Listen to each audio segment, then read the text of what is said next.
Okay.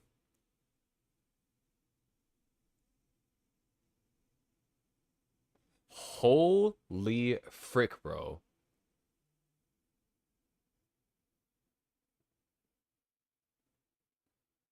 All my monitors like turned off. I was still able to hear music.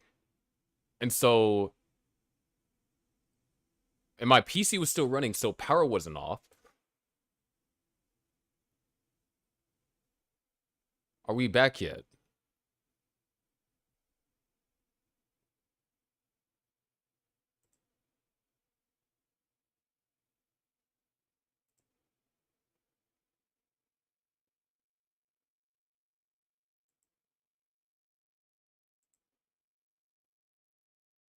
Dude.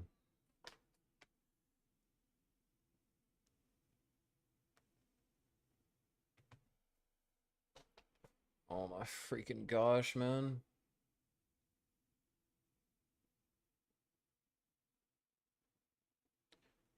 The recording for that might have just got screwed over. I'm glad it happened during intermission or like in between games.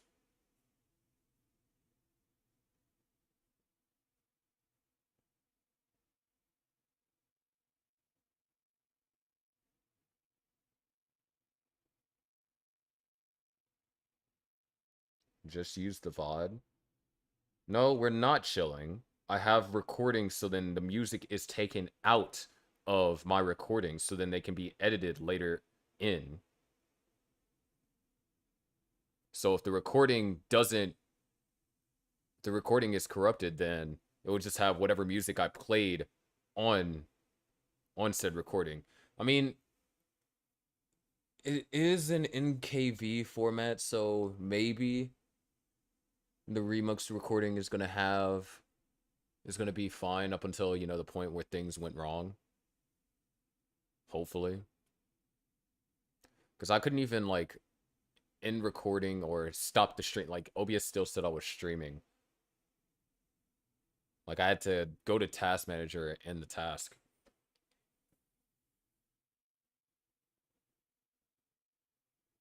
Probably gonna reset my computer after this stream.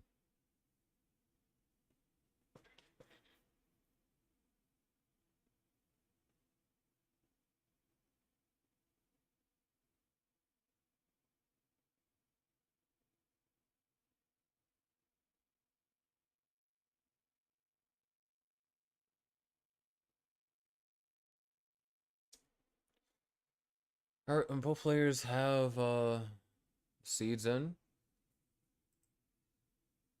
and are ready to go.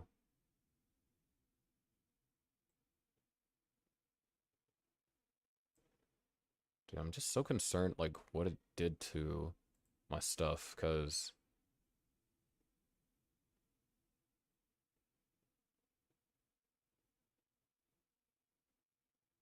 things don't seem right.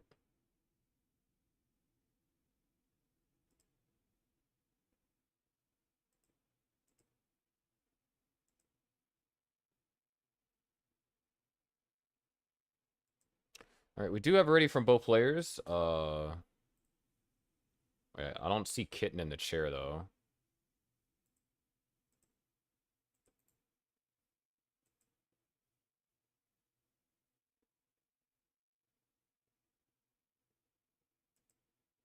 So, oh no.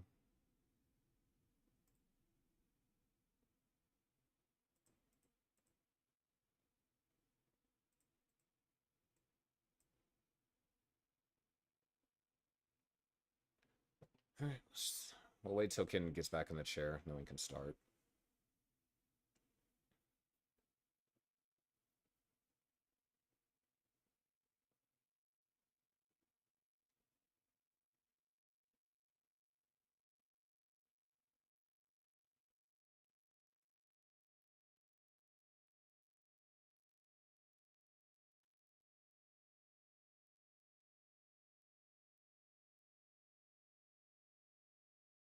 Alright, looks like Kitten's back.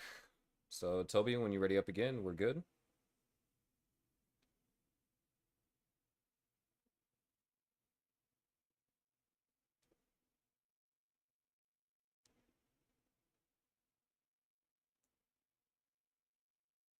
All right, let's go ahead and get the players counted down. Kitten's at match point. Let's see if Toby can turn things around. Here we go in 3, 2, 1, Tetris.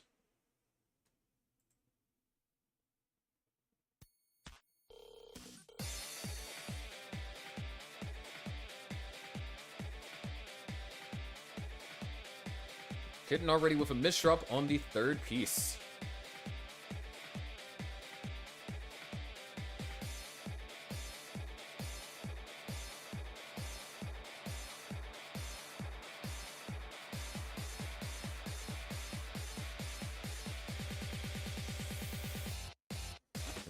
Two separate long bar dependencies built up over here on Kitten's side.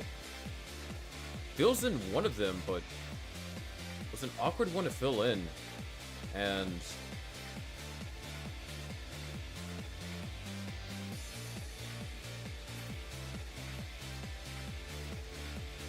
looks like Kitten might try and go for a dirty Tetris. Yeah, Kitten's going for the dirty Tetris. For a moment, I couldn't discern what the objective of this upstack was, but it seems that Kitten is able to get on the board.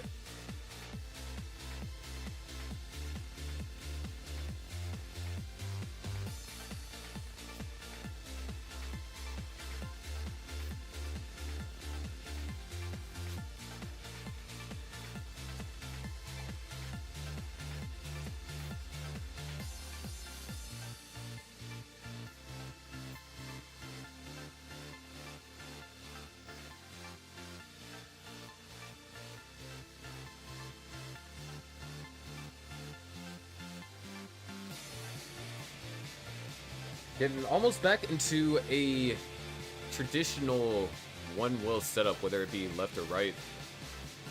But might decide to go for this column too, which is a bit on the more difficult side to maintain. And that's exactly why. Toby at 213, really taking advantage of Kitten's plight.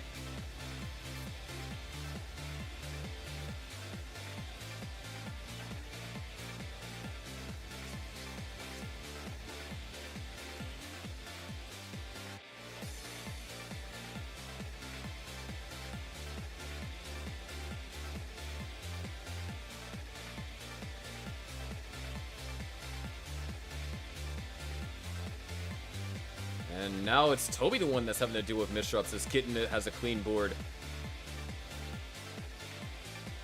Toby just coming off of his first early top out of the season, which, if you just started watching, that might not sound like a long period of time. But in Toby's case, that's his first early top out over the course of 31 games.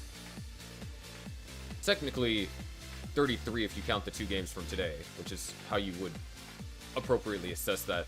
Speaking about appropriately assessing things, Kittens needs to appropriately assess a way to get out of this.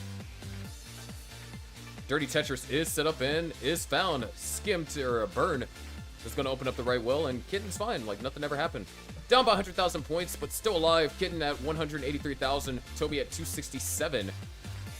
Continuing to have a strong game after surviving the several misdrop mishap.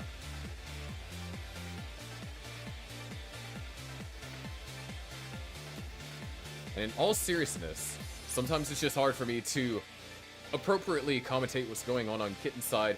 It's because I'm not entirely sure what is being done sometimes. Very smart burns though, right there. However, the board isn't going to be chopped down.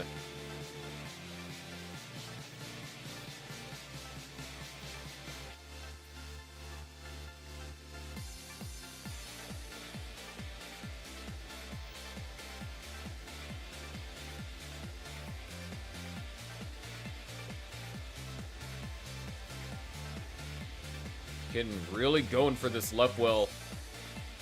Oh my gosh. Kitten's not going for the rotations on these eyepieces. We might be looking at a top out here from Kitten. No, eyepiece makes its way over there to the right. There is still hope. Kitten's gonna open up the well, sets up the delayed burn, gets the eyepiece over, knocks down the Tetris, and is set up for another dirty left low Tetris. And knocks that down. Absolutely ridiculous survival.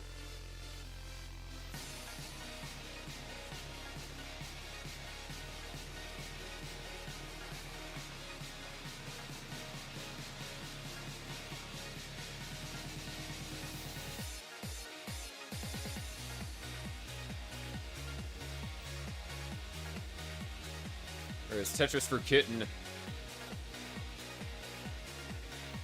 One line left to the transition, and Kitten's gonna burn it right there. Transition's at 329. Board is up high. So survival is the question here. As Toby will transition at 480, knocks down a Tetris, goes up to 504. Kitten is surviving. Hits the crucial 5-tap over there to the left. And it looks like Kitten will be fine. As a matter of fact, Kitten is daring to even try and go for this setup. However, the pieces aren't treating Kitten too kindly.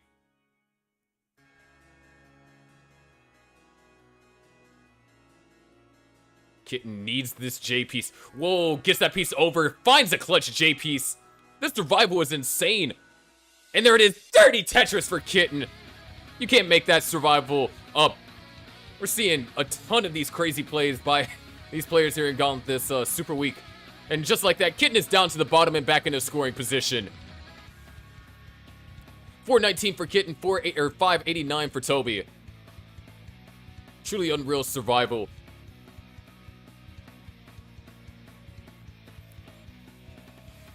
But if you're Toby, this is the position you want to be in. Massive lead.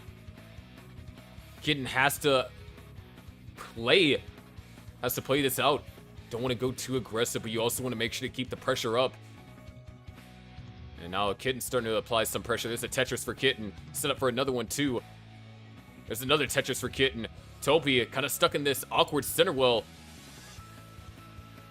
He's going to use all these long bars to help burn it out. But it's now finally Tetris ready. Another Tetris for Kitten. 546, closing the gap. Another Tetris for Kitten. 578, but Kitten is ahead in lines. I mean, spin a couple of levels up at the top, so it's understandable. But just close the gap for the real-time lead. There's another Tetris for Toby. Back up to 100,000 point lead. Kitten throwing pieces over to the left. I swear, Kitten, if you go for this Tetris, Kitten's going for it. And gets the Tetris! No way! But that's going to seal the deal. Kitten's going to top out at 612. Toby keeps hope alive here in game number 3.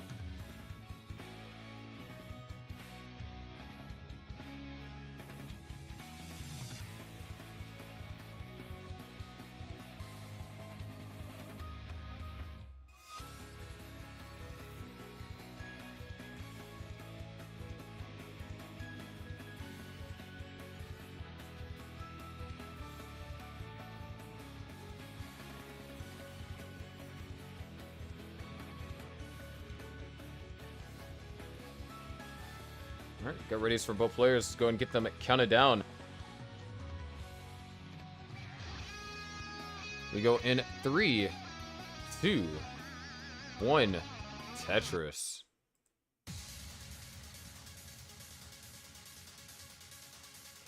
So Toby now on the board. Kitten still threatening to take match number 2 and tie the score up for the Aux Cords and Stochastic Squad. Another early miss shot from Kitten.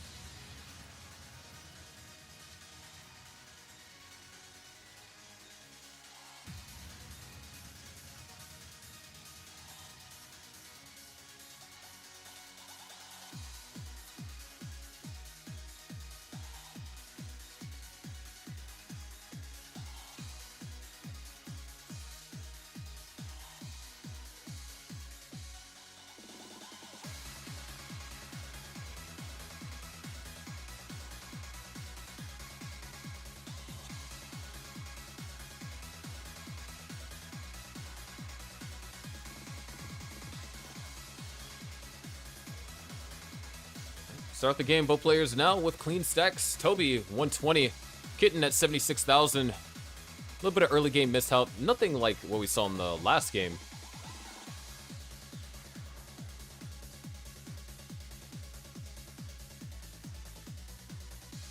It's going to allow Toby to have just about a 1 Tetris lead.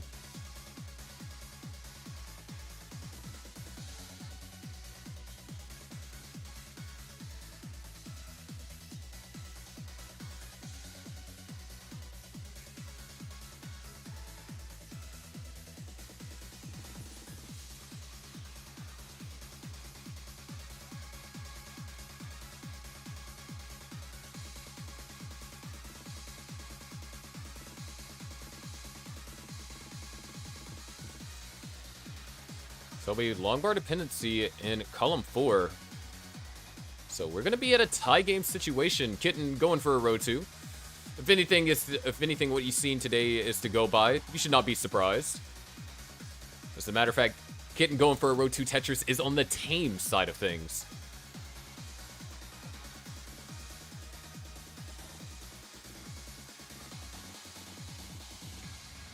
But I think what was really impressive with last game, we mentioned a little bit about Kitten's stats, talking about the rate that Kitten reaches transition. And Kitten, like I said earlier, Kitten has a true transition rate of 85%. That's actually going to be higher when we add the match between him and Cole. And that survival that you saw last game is why, despite how aggressive that Kitten plays, the trouble that they find themselves into, that true transition rate is just indicative of, or rather, the survival just kind of proves the true transition rate. Speaking about survival, both players are in some danger. Toby with the clean will, and decided not to S-flat there. Wait, not going for the S-flat there. Dirty Tetris for Toby. Kitten's turn now to survive. Can we see another miracle survival? Eyepiece makes it over there to the right. And, this is not looking good. Kitten has another early top, or a early top out. We are going to a decider. May or may not have been jinxed.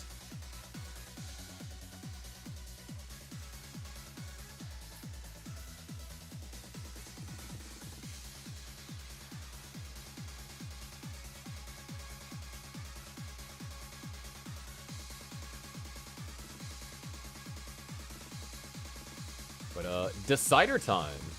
Everyone's favorite time. Love to see it.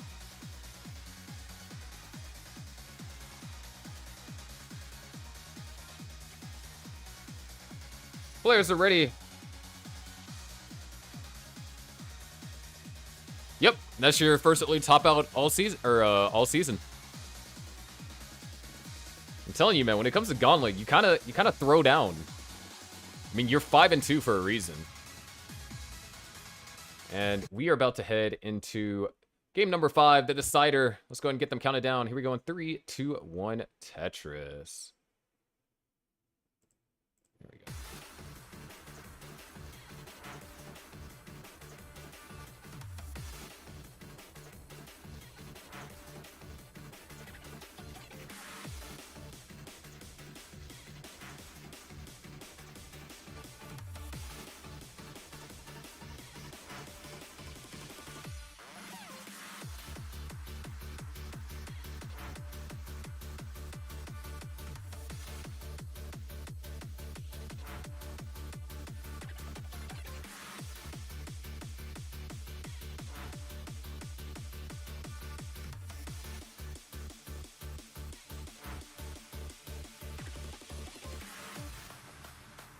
Both players underway here. Kitten going to be able to have an early lead. He's just able to utilize the last long bar, and Toby could not. And looks like we're back in Drought City. Kitten going to take the smart burn. Fortunately, Eyepiece is unable to use for a Tetris, but can use the next one. So still going to be holding on to a small lead over Toby here. And really tough O-piece in Toby. Ooh, maybe a little mechanical issue there. So this is going to set Toby back some more.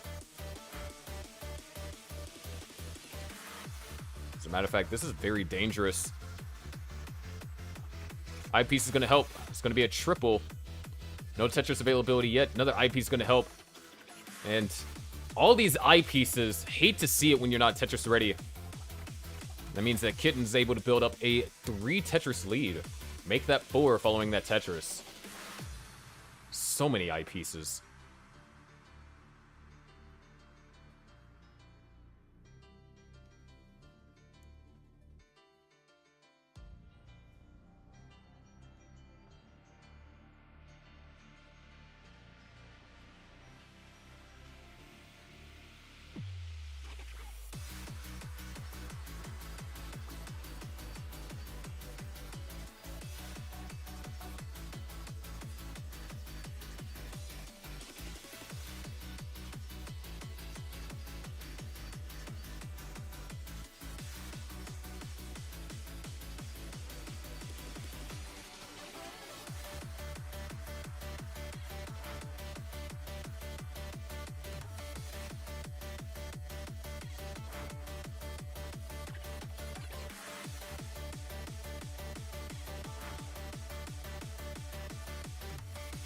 $287 for Kitten, 148 for Toby, still struggling to get something going here in the decider.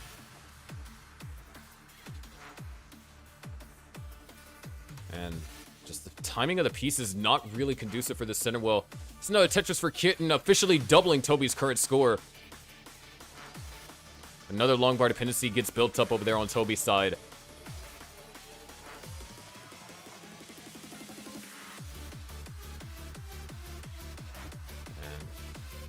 Again, this is just not really great for Toby. Not only have the long bars now becoming a bit more sparse than what we saw. Oh no. Toby not going to go for the J-spin there. Goes for the tuck. Now needs an L or a J. Kitten also in a little bit of danger too.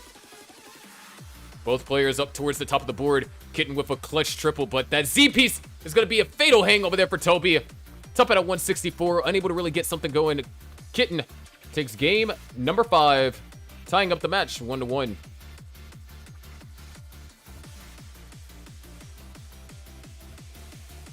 With that being said, our next match featuring Firedox and Jordan will be underway shortly. So don't go anywhere. We will be right back. Oh, wait, hold on. We need this for stats.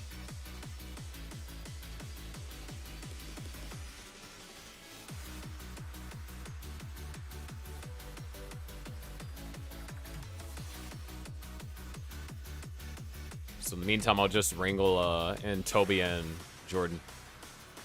Or not Toby and Jordan, Firedox and Jordan.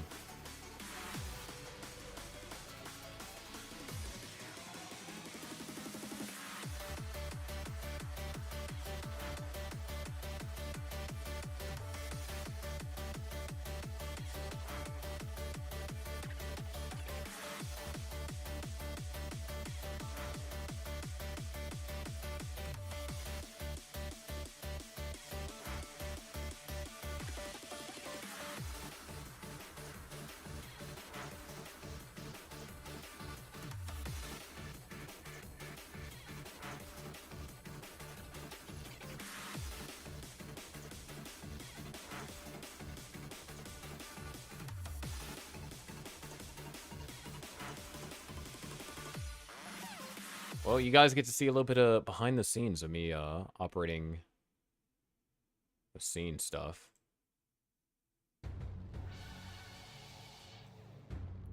So this is your intermission, I guess.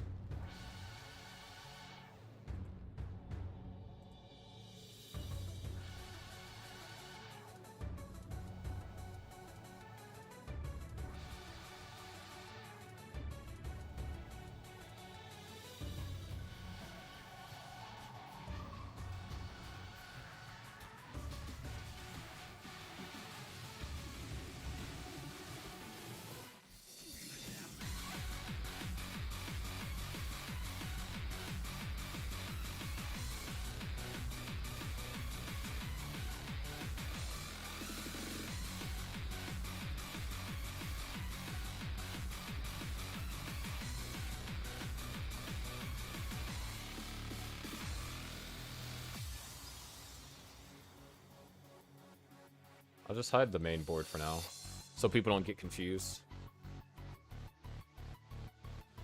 I'll see what Ken turns this game into. Double check and see if Jordan's alive, and then after that, all it's going to take is just me to add Jordan in. The best part about making a scene like this is it's super optimized.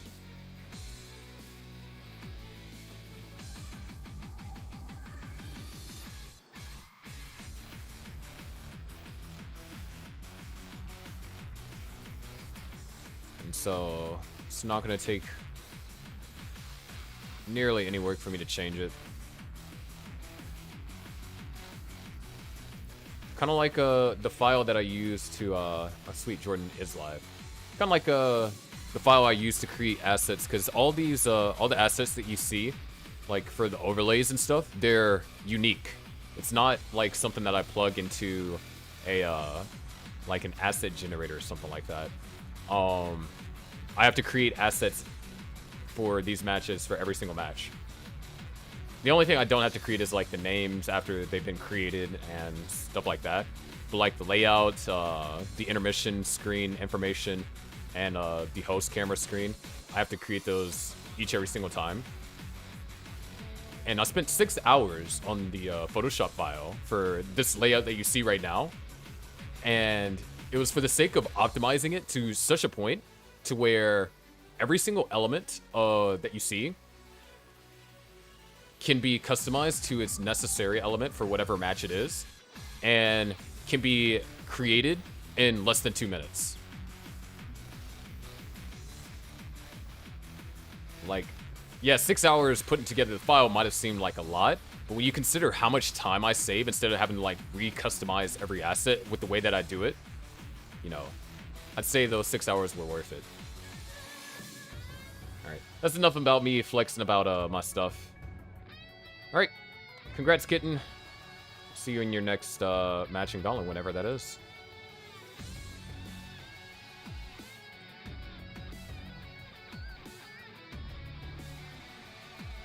And soon, we'll be having 2 Jordans in Gauntlet.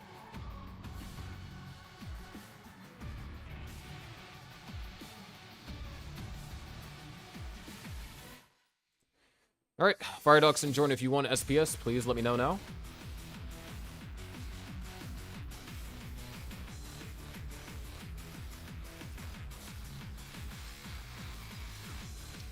Alright, no SPS. Should be interesting.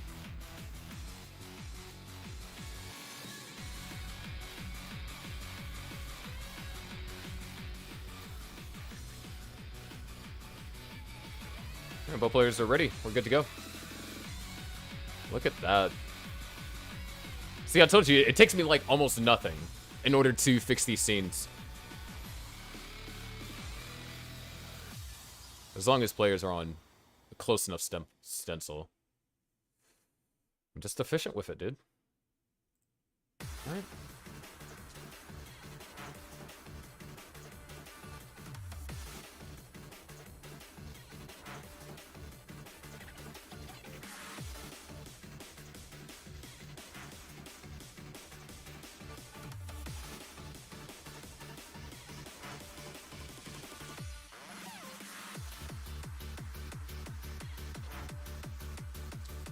Alright, both players are ready. Let's go ahead and get them counted down. We go in 3, 2, 1. Tetris. Ooh, we're slightly ahead of schedule, too. So I might have to stall.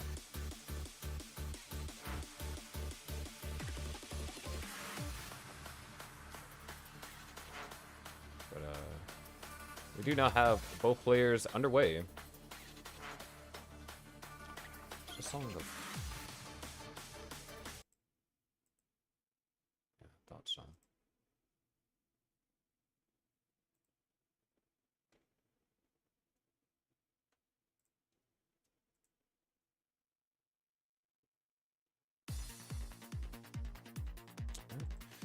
Should be good. Starting off, both players dealing with their respective issues. Jordan has been able to find 2 Tetrises. Firedox has only gotten 1 on the board and is in the midst of down stacking. And you can see he's not too happy. Able to get a piece over there to the left. If that eyepiece hung, that would have been fatal. Or definitely would not be comfortable with the board state that he's currently in. Now a long bar needs to come over here to the right-hand side. An L piece can work for a burn as well.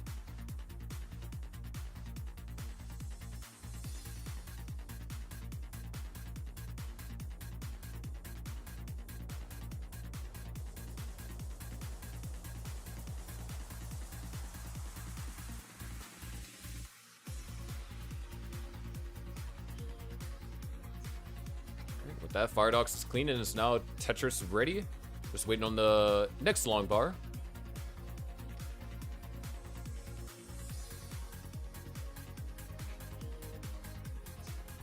Here's Tetris for Firedox. 76,000 to now 113.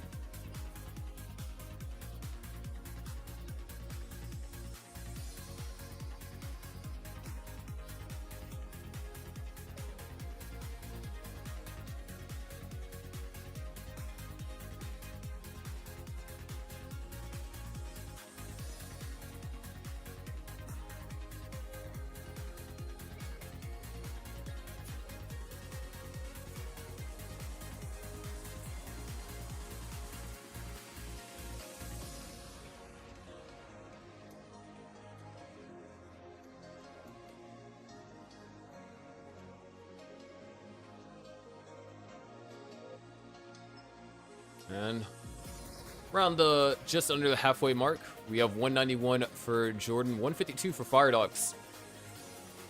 So both players, some pretty fair starts. Jordan, of course, with a little bit more efficient opener, as Firedox spent a good chunk of the game trying to clean up. This is our third match of tonight. Our last match will be our captain's match, which will be Raw versus Dingler.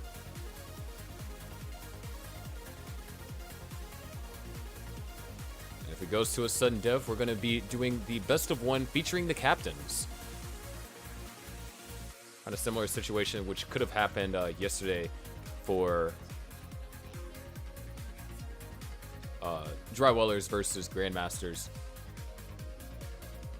Trying a new approach for sudden death, seeing if it works.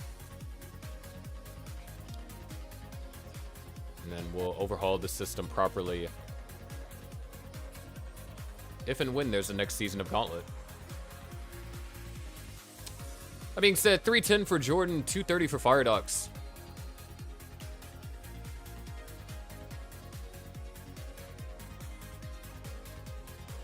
Usually the match schedule that has which player is playing at what time is seen in like the intermission scenes.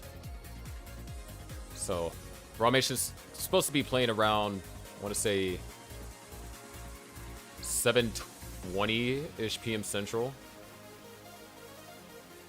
That's when Ramesh has availability. Nice dirty Tetris over there from Firedox.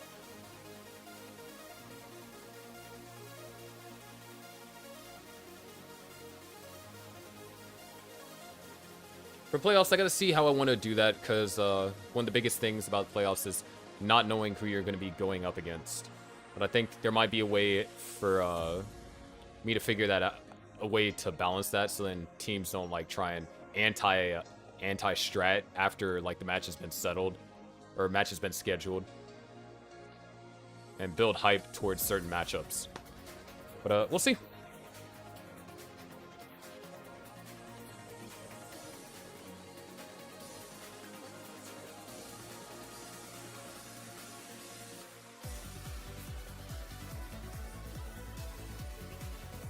$457 for Jordan, $290 for Firedox. Just really having a suffer game, and might be suffering more than just pace. Does get some good pieces.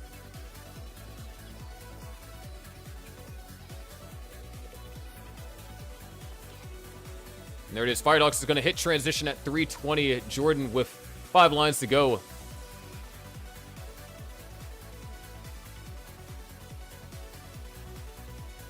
And a triple and a Tetris takes us into the level 19 transition. 533 for Jordan. And 370 for Firedox. Firedox got his work cut out for him as he's down by 160,000 points. And, ooh, interesting burn there. Able to keep the board Tetris ready, but also bring it down if needed. No freaking way, dude.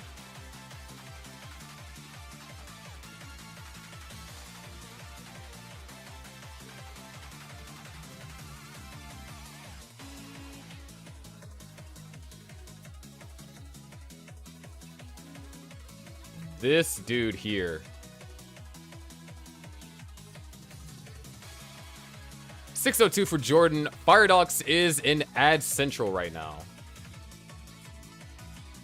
Bro, hold on. How long is this? Oh, wait.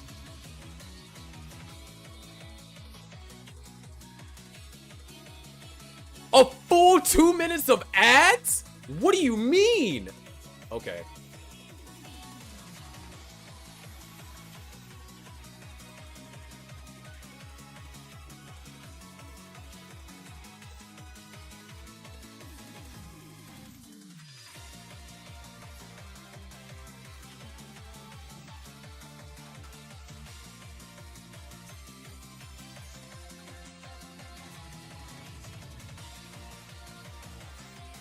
If only you guys could see my face right now.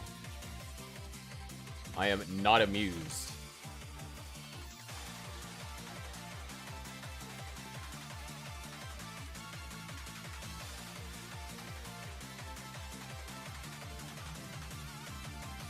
All right, there it is. Firedox has topped out at 438. Jordan is good. Thank you for staying on the top out screen for our stack heat takers and such. Bro, that was awful.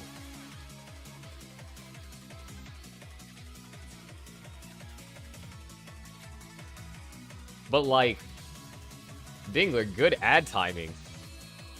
Wait, what was that gonna do in that particular case? Bro was down by 130,000 points when the ad came in.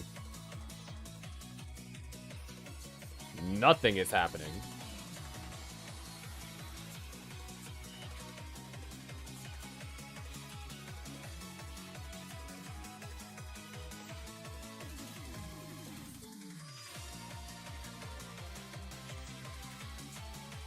All right, both players are ready. Let's go ahead and get them counted down. Here we go in 3, 2, 1, Tetris.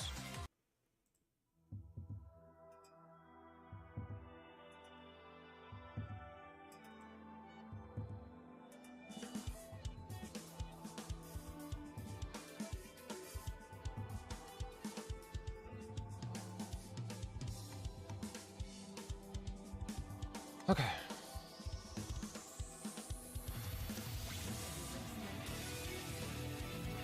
You can splice during the ad and no one can tell.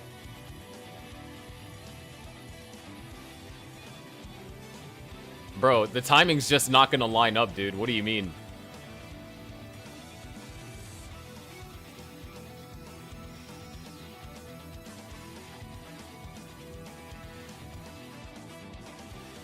Because it's not even SPS.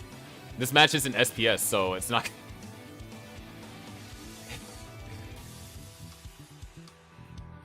There's so many things that could be different if you're trying to splice a non-SPS game. Bro is actually just waffling, dude.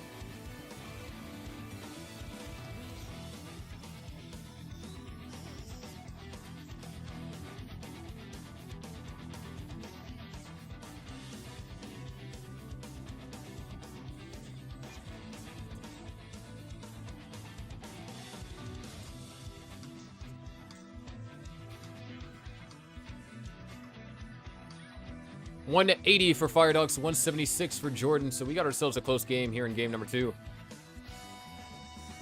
Just an unfortunate game for Firedox. Couldn't really get anything going. Firedox, one of the players that was originally drafted as not even a max out player. I infamously had just, I believe it was a couple hundred points short of a max out. That's some pretty good matches up against some strong players in the past. Of course, one of those players being Ivory. Because in this matchup, Firedox did play Ivory when they first played, when the Aux Cords first played Stochastic Squad. In Gauntlet is a double round robin before the playoffs, so each team plays each other twice. As far as where Firedox looks like stat-wise, currently 4-1 record, and is a 75% transition or true transition rate. Makes it to 25% of the time, with around an average score of 820,000. Definitely nothing to sneeze at.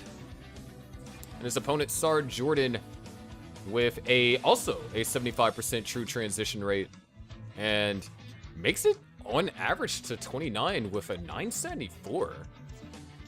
Of course, we've only seen 129 from Jordan so far this season. So that's only the one game that we've seen that has gone to 29.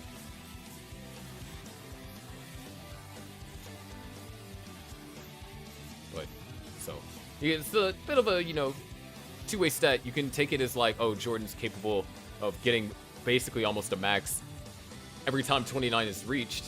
And then you can also take it as, well, 29 hasn't been reached that often. So, I don't know.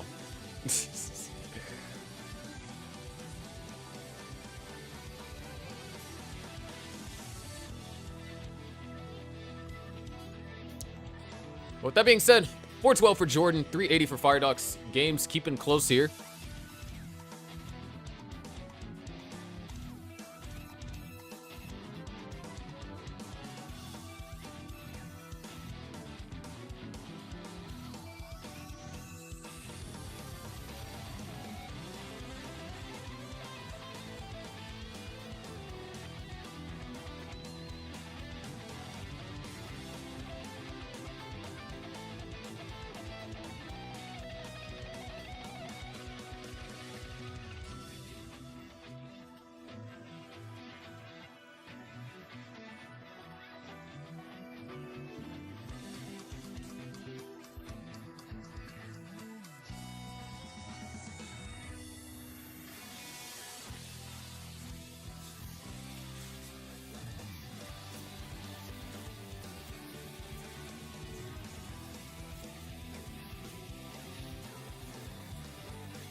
.29 transition, or not 29 transition.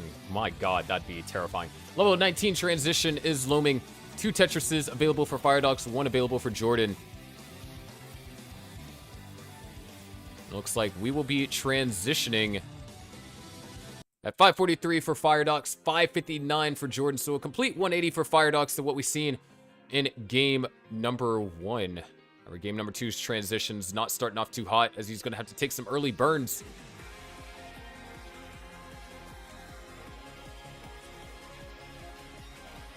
There's Tetris for Jordan, goes up to 589. And, ooh, not able to get that piece all the way over to the left, so it's going to bring the stack down. So might be an opportunity for Firedox. Great tugs over here being executed on Jordan's part. Firedox not in position to score for Tetrises. He's bringing the stack all the way down to the bottom, basically resetting from ground zero. Meaning that that entire situation what Jordan encountered is going to be completely negated just by the sheer amount of lines that Firedox was being forced to burn and unable to score with. And Jordan needs an eyepiece, and he needs it now. Hits a quick tap. Can't get the eyepiece over. 599 top out for Jordan. Firedox needs 600,000. There's a 599, 615. Firedox ties up the set 1-1.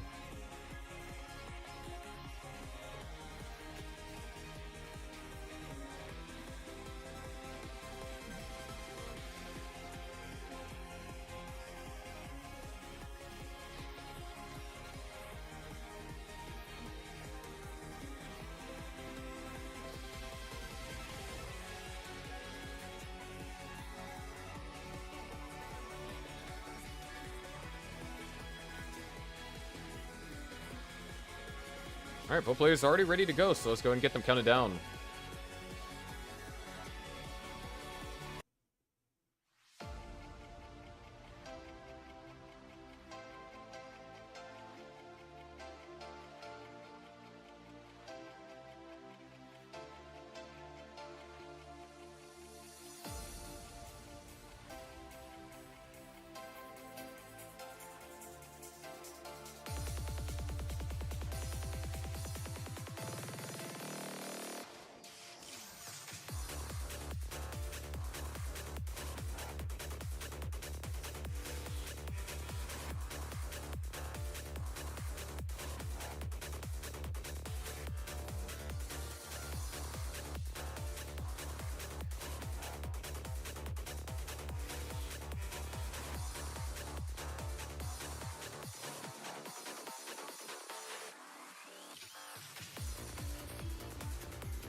So we are now tied 1-1.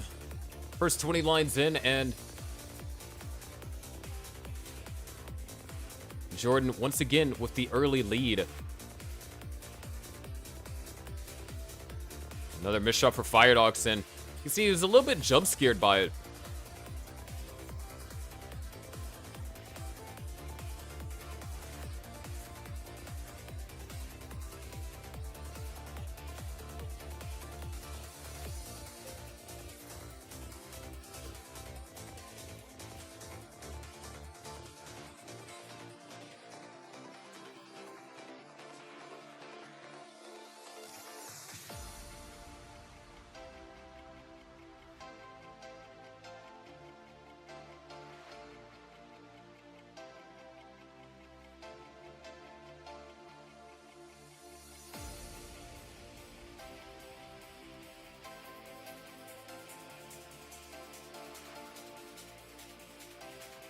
Alright, so as far as openers go, Jordan with almost a 100,000 point lead over Firedox. But Firedox now starting to score Tetrises pretty regularly.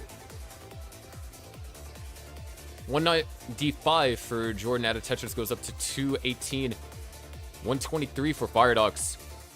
Being forced to put a couple of pieces over there on the right-hand side is going to prevent him from scoring, utilizing that eyepiece. Now his Tetris ready.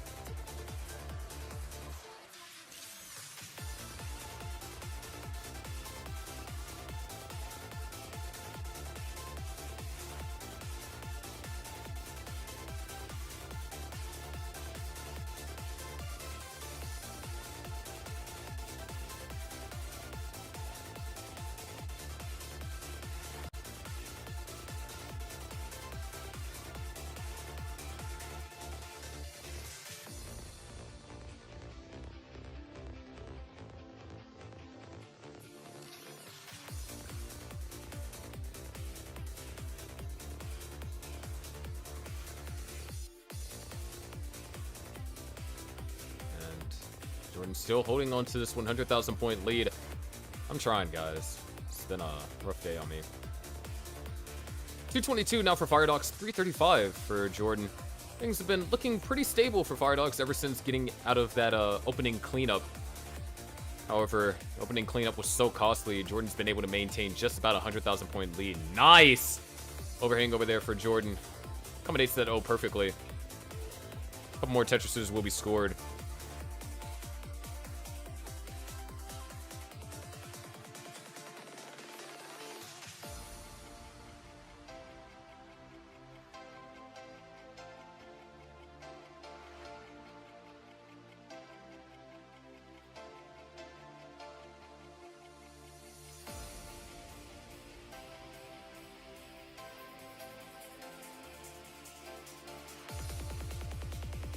$317 now for Firedox, $429 for Jordan.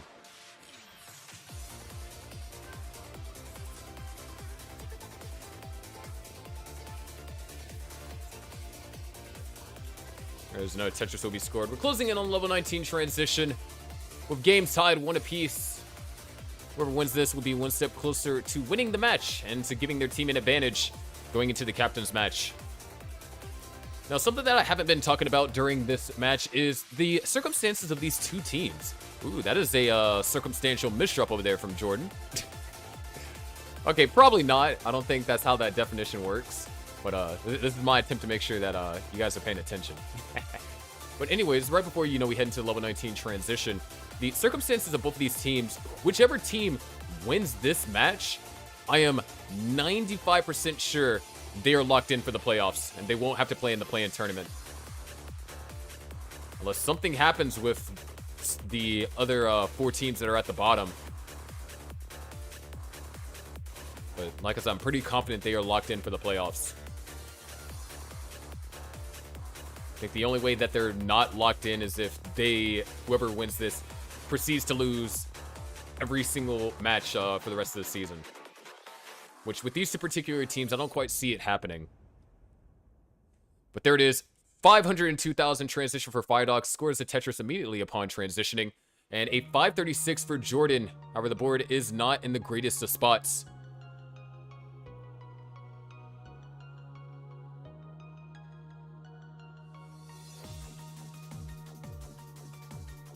Great burns so far. Eyepiece would be helpful here. Oh, I guess I manifested that one. Jordan's back down to the bottom and clean and ready for Tetris's. Firedox, with only an 8,000 point lead, sets up a Vitz probably on accident and decided not to fill it in. I know Jasmine is seething at that.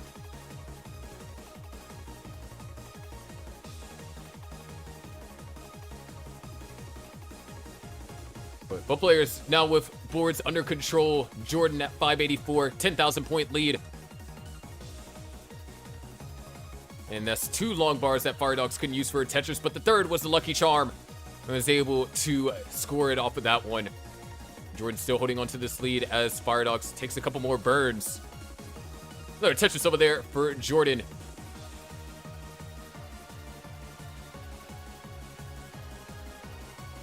Another Tetris for Jordan, now starting to build up a lead, about 2 Tetrises worth.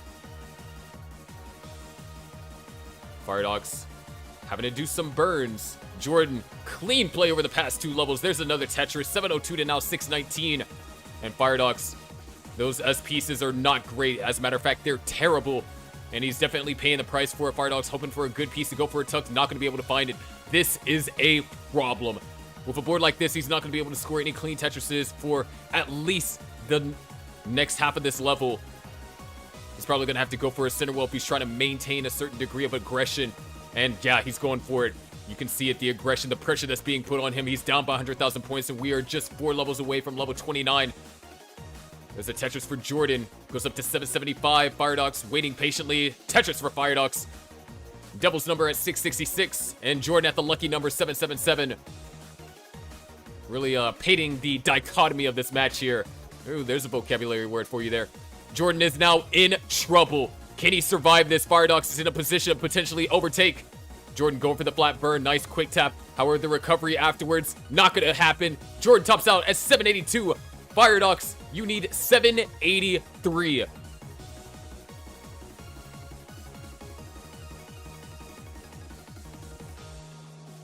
But oh, this board state for Firedox is looking rough too. And that hang is going to do it. Jordan clutches out game number 3 as Firedox fails the chase down.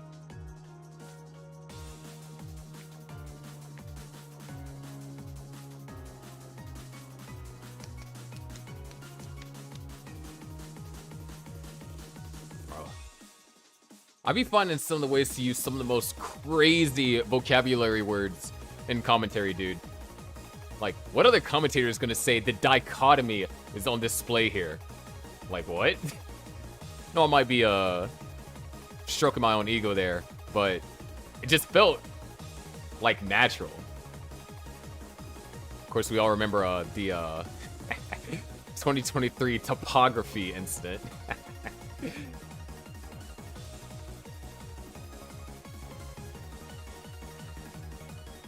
W meme. Players are ready. Let's get game number 4 underway. Here we go in 3, 2, 1. Tetris.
All right, to start off, is Jordan actually having to take the early burns?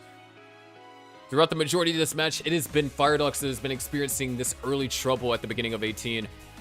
And even though Jordan has been able to get out of it really quickly, it was the first time that we've seen Jordan being forced into burns. And that's kind of the double-edged sword that you play with when you decide not to go with same piece sets.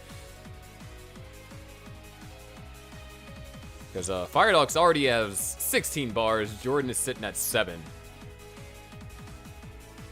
And ooh, that's an early shift for Jordan. But he's able to survive. I'm going to use a T-piece followed by the I-piece, clean things up. And it's like nothing ever happened. Wow, 2 long bars Firedox was unable to use. Ooh, good burn setup. That's going to bring us back into tie game territory.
A little bit over the halfway mark here. 339 for Jordan. Firedox at 312. Firedox scores a Tetris here. We're looking kind of tie game territory. And ooh, Jordan deciding not to go for the S flat there and getting punished for it. Firedox unable to truly capitalize. Going to be able to knock down a Tetris.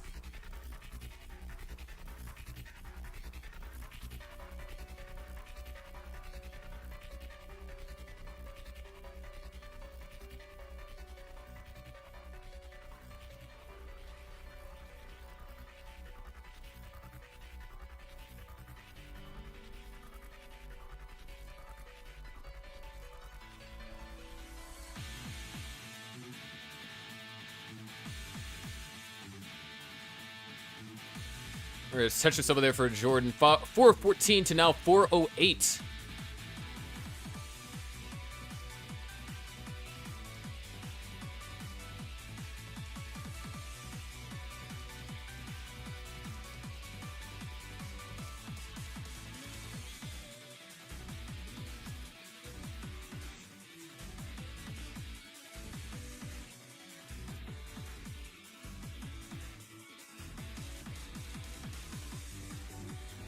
Closing in on the level 19 transition. Firedox back is against the wall. Has to win this game in order to force a decider.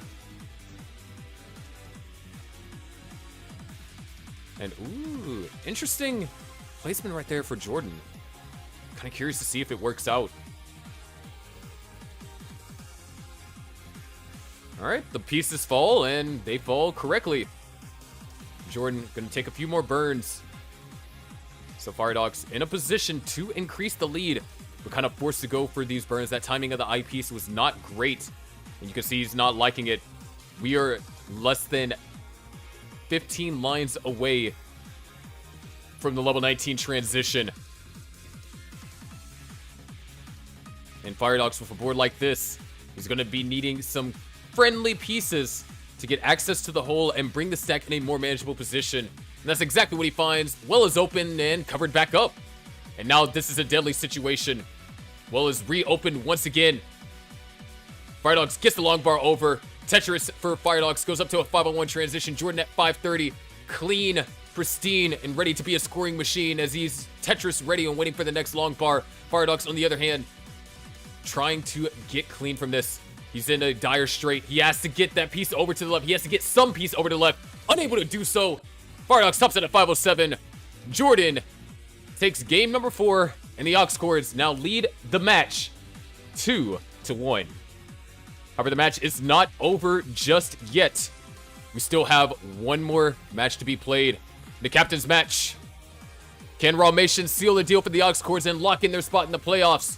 Or is Dingler gonna force a sudden death situation, where in this case, the captains play one more game, a best of one, to decide who takes it all? Don't go anywhere. We will be right back.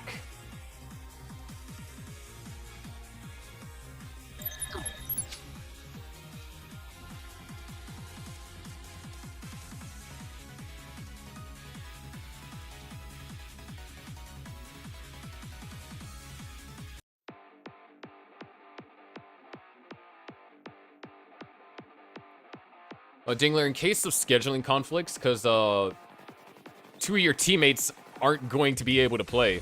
So, if you read the announcement, I talked about how sudden death was going to be reworked in a lot of cases.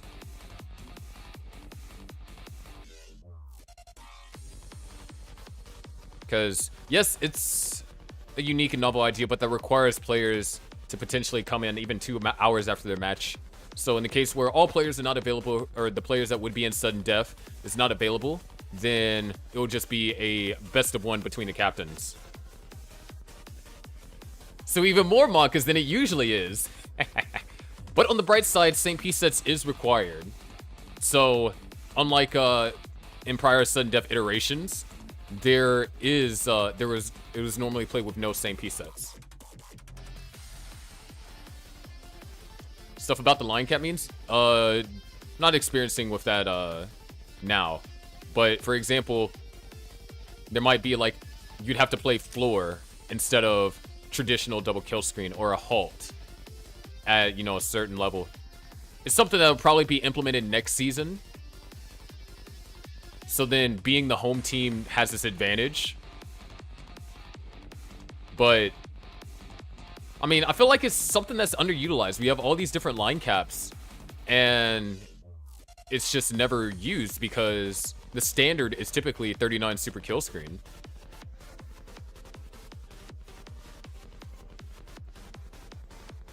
I want sudden death to not be as taxing on the players. I mean, that's the big thing with the scheduling overhaul, is changing the way that it is run, because a lot of things were reliant on Ivory making things happen the past last season and the early chunk of this season. She has more work to do in IRL, which means that scheduling has to be done by me. And while normally I would be able to remember everyone's availabilities, with all the stuff that I do, it's easy for it to get lost in my memory. And with the new scheduling system, I'm able to kind of construct things in a way to where I set aside my availability and I see everyone else's availability and kind of like visually be able to put matches together. If that makes sense. All right.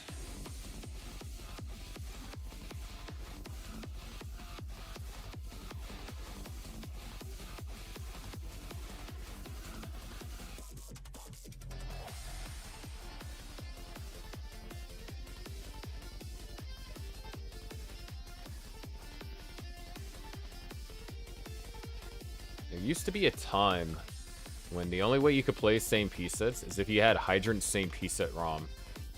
So it was only people on emulator and people that had an EverDrive that could play same piece sets. Man.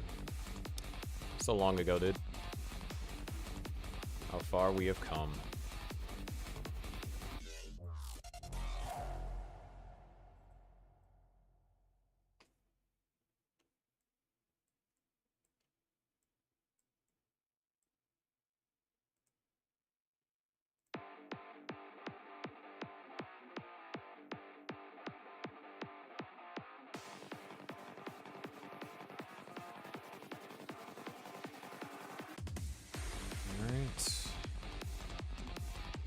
Scoot on that end.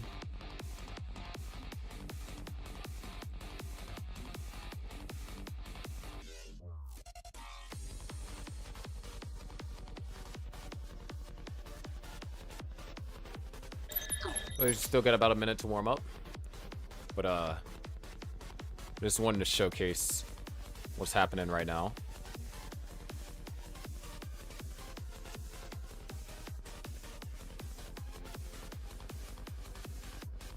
$700K on post transition trainer. Kind of freaking wild, dude.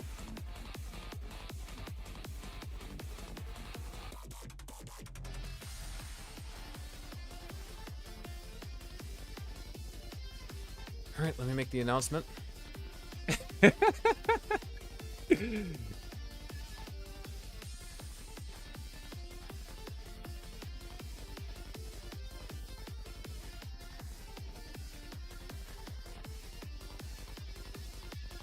I almost pinged the wrong roll.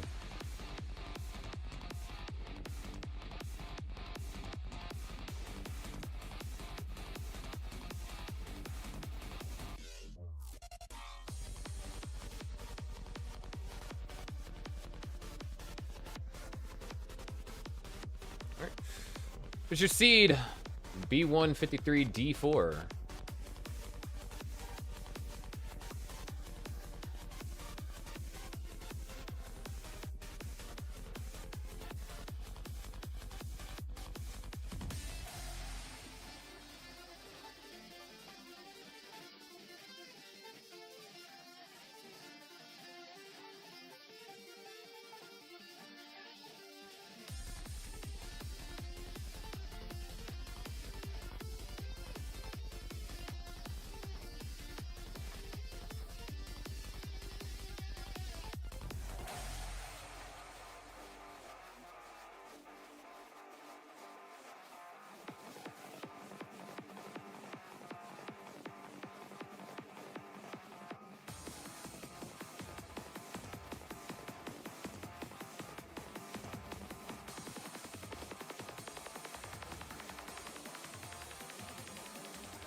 Got it ready from both captains. Ladies and gentlemen, it's the captain's match between Rawmations and Noah. Let's get them underway. Here we go in 3, 2, 1. Tetris.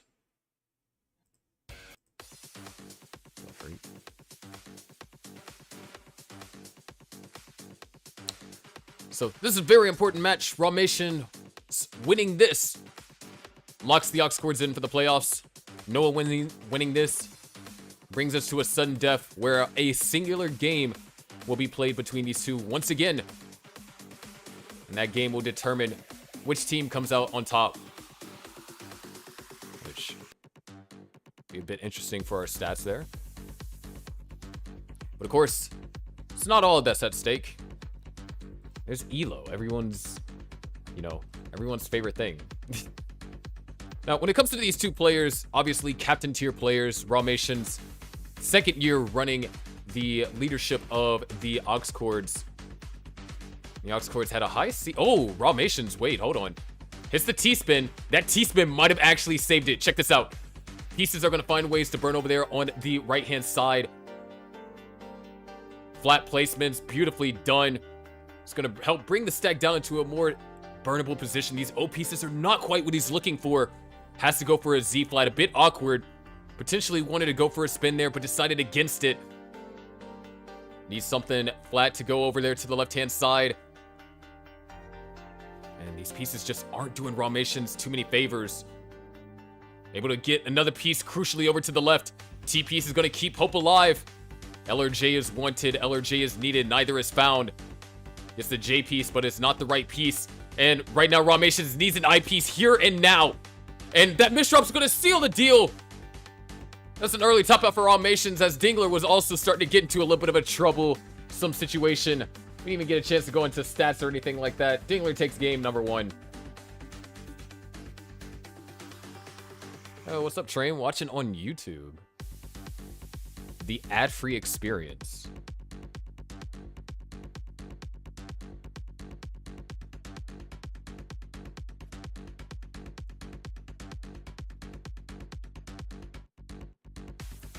What do you mean, what are these pieces? It is Gauntlet. What do you expect? The assumption when you're playing as Gauntlet is that you're not going to get the piece you want. That's the assumption.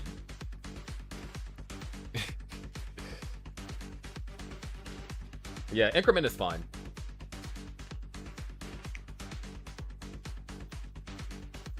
It's going pretty well, Train.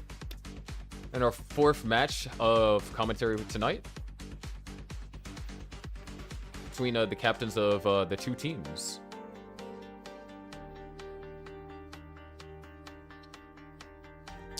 Both players are ready. Let's go ahead and get them counted down. Here we go. Game number 2 in 3, 2, 1.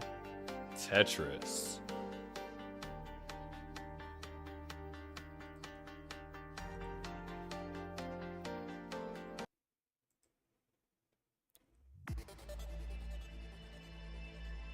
All this needed is a bit of a reset. Rawmations almost had everything needed to get out of that situation. He got the T-spin that helped set things up. And there's the Vitz from Noah. Early game. Vitz, Jasmine loves it. Unfortunately, this left side is gotten to be a little bit unsavory, if you will. It's not a board that I would like. Oh wait, both players do have 2 Tetrises on the board. And are able to bring the stacks down into much more workable positions. However, in Rawmations' case, oh, that J piece is going to be perfect. Nice O piece. Another L, J. You couldn't have asked for better pieces in this particular situation. Dingler, with a 1 Tetris advantage, does have the lead here. 95,000 to now 95,000. Separated by half a single. Rawmations, ooh. Not sure if he wanted that. Opens up the well and knocks down a Tetris.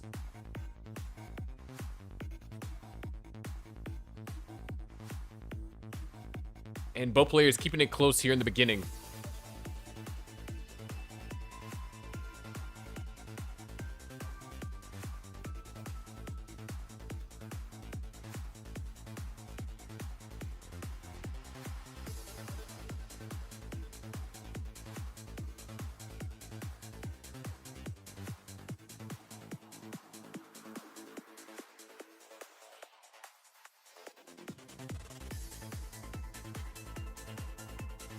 Tetris for Rawmations goes up to 197. 2-9 now for Noah. Noah actually not in a position to score. Just kind of vibing to the music and didn't realize the situation Noah's found himself in. It's not a dangerous position by no means, but that massive gap on the right-hand side, Noah's not going to be able to score anything for a hot minute. But not scoring anything for a hot minute doesn't quite matter if neither player is getting a long bar. Because now a long bar is needed here for Rawmations. Poor timing. Once again, poor timing on these bars. Ooh, I love this setup from Rawmations, though. Incredibly clever. Dude, there is no bar. Rawmations set up for this dirty Tetris. There it is, Tetris for Rawmations into the lead. Dingler was able to open up the well, and he is ready for some action too. This is brutal. There's Tetris for Noah and a Tetris for Ramations. 302 to now 276.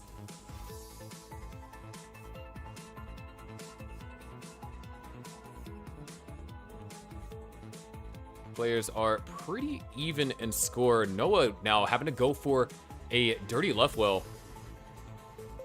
And decided against it, it appears. Just gonna go back to being clean. And you can see he's not quite happy with that. Oh, nice little overhang right there. Definitely been on his puzzles. Is gonna be looking for a J piece. Well, needs another J piece or an I piece, that works too. And players are clean, and Ramations is Tetris ready. Dingler is working on it. 394 for Ramations, 327 for Noah.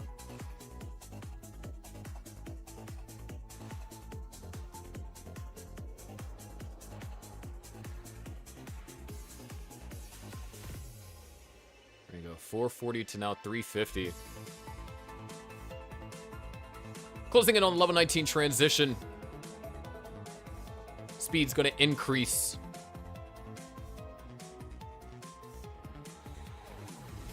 That'll be one of our speed increases, or at least one of our playable speed increases. We would have two more after that. Or one more playable and a third speed increase that is not too playable. Might be able to get some lines, maybe in a level 40 if your name is Alex T. Which is neither of these players. Tetris for Ramations and a Tetris for Noah, but that hole in column 5 is going to prevent Noah from scoring another Tetris until it is addressed. And it got addressed with pretty quick speed and rather good finesse, if I do say so myself. All right, the level 19 transition will be inbound. Ramations looking to grab one more Tetris.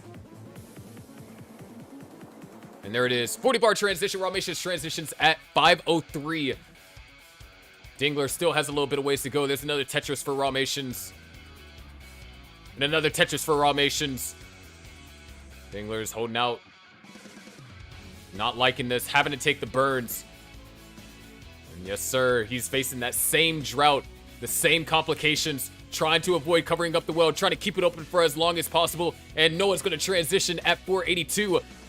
He's set up for multiple Tetrises, but covers up the well, reopens it just in time. There's another Tetris for Noah, 509. However, he's not Tetris ready, so he uses one of those long bars to fill in the dependency, and the other to score a Tetris. 534 now for Noah, 633 for Ramations, who is now long bar dependent column 5, but gets it immediately filled in. Uses both long bars to fill in the right-hand side. And it looks like both players are now in Tetris scoring position. Noah had to use a couple of long bars to fill in long bar dependencies.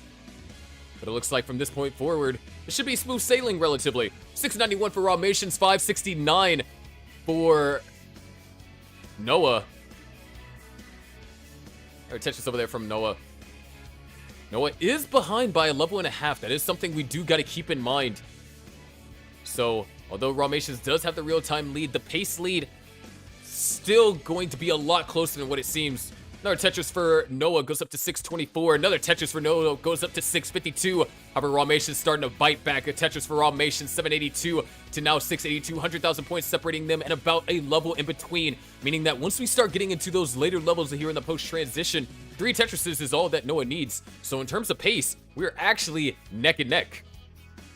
Noah's going to knock down another Tetris. Is J-piece dependent. Gets an I-piece followed by a J-piece. And this is going to set Noah back a couple of lines, meaning that's lines that Ramations can use to score, and he does so, scoring that Tetris 849 to now 714. Noah, nice, hits the spin, gets set up for the dirty Tetris, and then burns out of it immediately, not trying to risk it. But it's those risks that pay off, those risks that get you back into this game, because Ramations at 916 has gone into level 26. We're looking at 1.1 territory in the 29. There it is, Tetris for Ramations, goes up to 949. Love the delay burn, set up another Tetris, burns it out, Ramations with the clean board. There is Tetris for Noah, 825 for him, and interesting overhang set up by Noah. Not sure if it was intentional, maybe he wanted to go for a Vitz. Well, unfortunately, no Vitz is going to be executed there. There it is, Tetris for Noah. Ramations with the max, 824. No, Another Tetris for Noah and another Tetris for Rawmations. One more remains until the level 19 or level 29 transition. And there it is. Rawmations goes into 29 at A96. Noah, 3 Tetrises possible. Another Tetris for Rawmations. Rawmations not able to hit the spin, so gonna be burning down here a bit in level 30. Noah knocks down a Tetris, one more available, and it looks like if Noah can get this last Tetris, he would be trailing Rawmations in pace by about a Tetris, and there it is, 29, here we go, A69 for Noah, C19 at level 31 for Rawmations. He's putting the pressure on, and he's putting the pressure on hard. There's another Tetris for Noah, goes up to B05, and another Tetris for Rawmations, goes up to C58, and another one for both players, C98 to now B46. However, Noah has some burning on his board to do, and Rawmations, beautiful adjustment into a Tetris, D40 for Rawmations, continuing to put the pressure, but hold on a second. Rawmations gonna have to slow down. He is able to hit a 5-tap, hits the level 29, or level 32 bits, and is now back into a cleaner position. And Noah able to throw a piece all the way over to the left. Now he's having a down stack. He's down by almost 200,000 points, but he is 2 levels behind. And there's a lot of points that can be made up from that deficit. However, Rawmations is set up for a Tetris. Hangs the eyepiece over there to the right. He needs another eyepiece and needs it. So gets it over. A Tetris for Rawmations. 1.409 now for him. 1.1 for Noah as he finally crosses the 1.2 territory. There it is, another Tetris for Rawmations. He's putting the pressure on. He's going to force Noah to have to start playing more aggressive. Another Tetris for Rawmations. That's FO1. And he's set up for another one. And there's another Tetris for Rawmations. 745. He is absolutely destroying the post-29 section of the game now. However, he's running into a slowdown. A couple of O pieces and a roughly timed I piece. Going to cause him to do some burning following this Tetris. But we are looking at a rollover here going into level 37. Noah only at 1.2 here at level 35. He's got to go all in at this point if he wants to take this game. Noah right now trying to get set up for the Tetris. He's set up. Tetris ready. There it is. Tetris for Noah. Now at D55, Rawmations knocks out a Tetris. 3 more available. He does have the rollover, but I'm not sure how much he can afford. There's another Tetris for Noah. He's now at E01. This is still possible for Noah, but he's going to have to get in a scoring position soon. Rawmations trying to squeeze out as many more last second points as he can here. It looks like he's not going to be able to get a Tetris, but a couple more lines. Might that be enough? We'll have to see. There's another Tetris for Noah. 1.669 is what Noah needs. Noah gets pieces over to the left, gets more pieces over to the left, set up for the Tetris, knocks it down, FO6, but he needed to go perfect. He needed every single burn opportunity. And with the board getting out of control, despite Noah turning on the gas at the very end, is going to be too late. There's not much else that he can do. Rawmations with a rollover, 1.668, takes game number 2 and ties this up 1-1.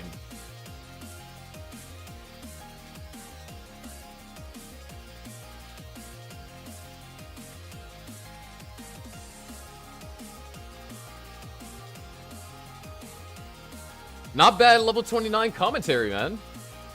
I honestly think that was some of my more fluid 29 commentary.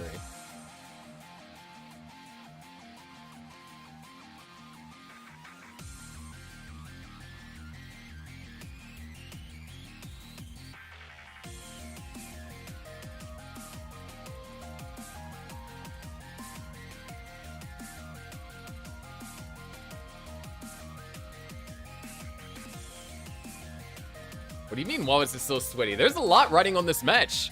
If Rawmation wins, his team's locked in for the playoffs. If Noah wins, the sudden death is forced. So now the stakes are up there.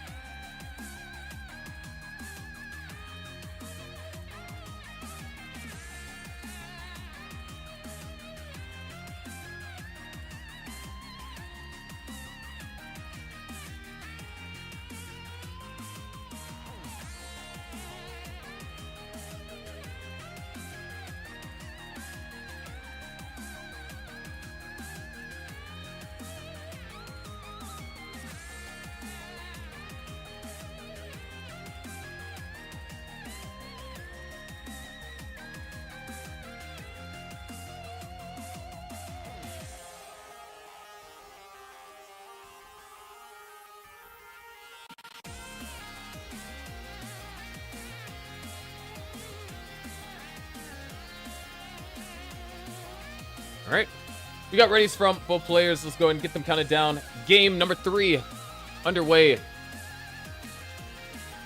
Here we go in 3, 2, 1, Tetris.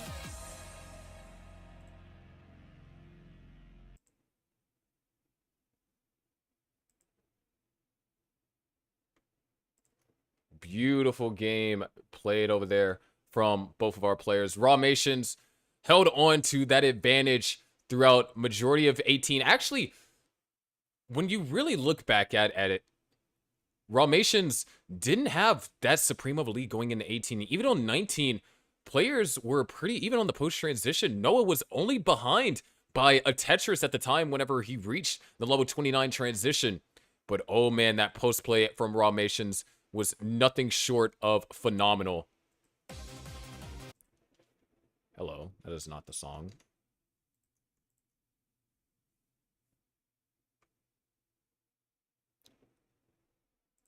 Love when my music acts up. But what a way to bounce back for Rawmations after having an early top out in game number 1. And comes back with a banger of a game in game number 2.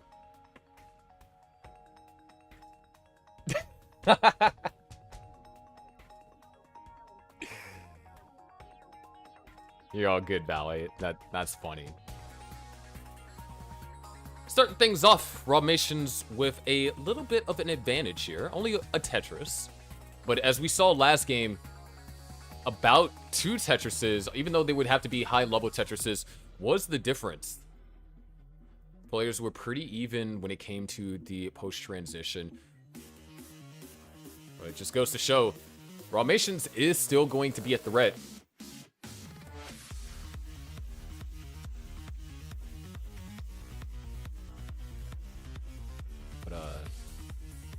That was a taste of what we got to see from these players this season. And when it comes to 29 play for roughly like your average median.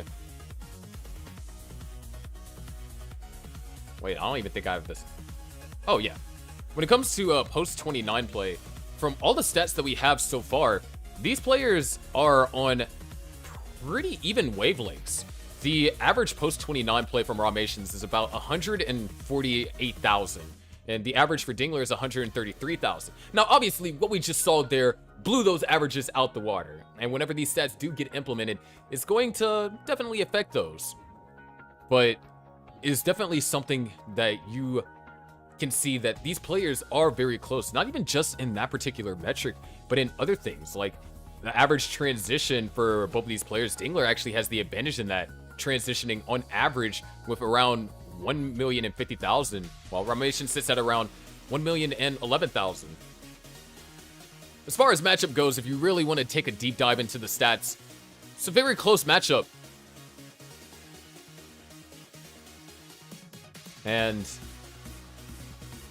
right now, the Stochastic Squad is looking to try and tie things up. They were able to defeat the Aux Cords the first time around, and it was due to some heroics by certain players that were able to play in that match. 387 for Rawmations, 340 for Noah. We got some pretty well-paced games going on here.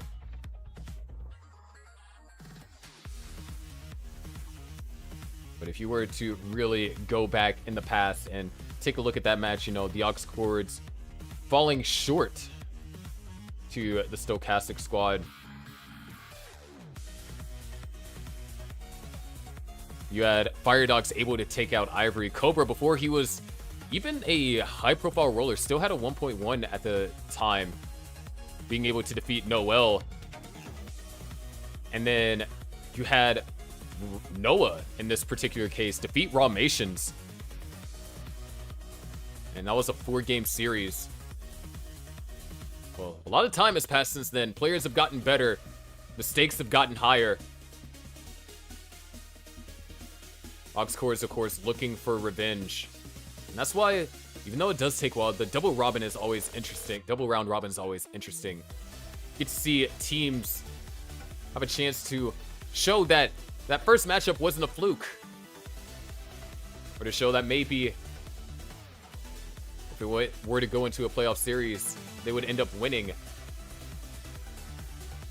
So something that's going to be interesting to see. But That being said, 534 now for Rawmations, 549 for Noah. We head into the level 19 transition shortly. Rawmations looking for a piece to go there and decides to go for the spin. 2 Tetrises are available for him. 1 available for Noah. Nice, I like Rawmations' recognition there. And Rawmations probably not going to be able to find another Tetris, but great burns. A 562 transition for Rawmations. 624 is Noah's current score at level 19. However, a misdrop is going to slow Noah down. And it'll be enough of a slowdown that Rawmations is going to be able to close the gap. Rawmations set up for the long bar, or set up for the next Tetris whenever that long bar comes. Noah had to using to fill in a long bar dependency. Rawmations knocks down a Tetris. 617, now 631. Noah almost back into scoring position. Rawmations with this ties the game up. 642 into the lead. And now Noah knocks down a Tetris. Rawmations answers back. 668 to now 661, separated by 7,000 points. Both players with clean boards. And now it's just a matter of who can maintain this cleanliness while also scoring. Oh, beautiful play over there from Rawmations. Able to use a long bar while Noah couldn't. Gotta love that foresight. Gotta love that vision. And another Tetris for Rawmations. It might only be 1 Tetris, but being able to find a little bit of efficiency where Noah couldn't could end up being a big deal. However, still a very close game. Another Tetris over there for Rawmations. 754 to now 751. Noah is ahead by 4 lines. Rawmations goes for a skim. Would love another L piece. Finds the L piece. Now waiting on the next I piece. Both players are waiting on that I piece, and they both get it. Tetrises for both 785 to now 782. Rawmations with a 1 Tetris lead in terms of pace. But hold on, running into a slowdown, going for some flat burns. Eyepiece no longer able to be utilized for Rawmations, so now the advantage that he has officially been neutralized. And in terms of pace, we are even. In terms of score, we are now in the favor of Rawmations. Dingler with several misdrops on the board. Rawmations would love a J-piece. Hits the spin into a Tetris. 856 now for Rawmations. Officially 1 Tetris in the lead. Another Tetris for Rawmations. Goes up to 887. Dingler has cleaned up the board. Now almost Tetris ready. Now it's Tetris ready. Both players now waiting on the long bar. Dingler trailing by 2 Tetrises. There's the Tetris for Rawmations. There's the Tetris for Dingler. Both players now in level 26. Another Tetris for Rawmations goes up to 954. There's another Tetris for Rawmations, 986.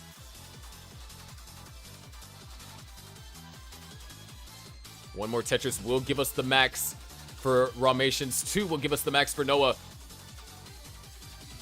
Nice overhang for both players. Both players find the necessary piece needed to execute. And Dingler opts against going for the Tetris, instead filling in the long bar dependency. Very respectable as both players knock down Tetris. 996 now for Noah. 855 for Rawmations. He has already maxed out and he wants more points on top of that.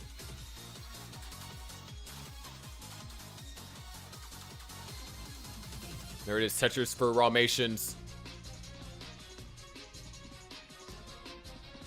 Noah goes in level 29 at A70. Rawmations with a B62 goes into 29, knocks out a Tetris, but now has to fix up that left side. This opportunity for Noah. Can he capitalize? Can he bring this back into a tie game scenario? Well, I guess not. Rawmations is cleaned up just like that, and Noah was unable to utilize any of these eyepieces for Tetrises. Both players now on level 30. Rawmations is Tetris ready, knocks down a Tetris, but now has to deal with a small misdrop, and a small misdrop it is because he brings this board down to the bottom. Speaking about people that need to bring the board down to the bottom, that's what Noah's main objective is at this point in time. He needs another eyepiece, and he needs to get in column 9. Eyepiece is not found. Now Noah is in danger. The board is getting up really high. The board is getting too elevated. Can't do anything. Noah tops out at BO4. Rawmations with a back-to-back stellar performance with a D10 going in level 32. Takes game number 3 and takes us to match point. Critical after this, you don't need to do the trial for CTG.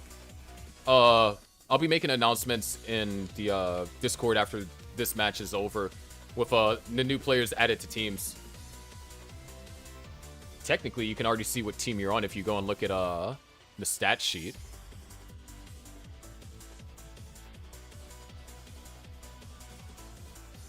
Literally, no.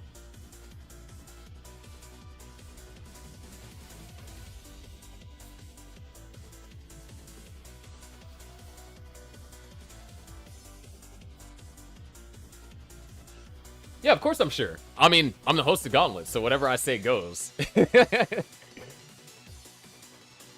E73 for Ramations.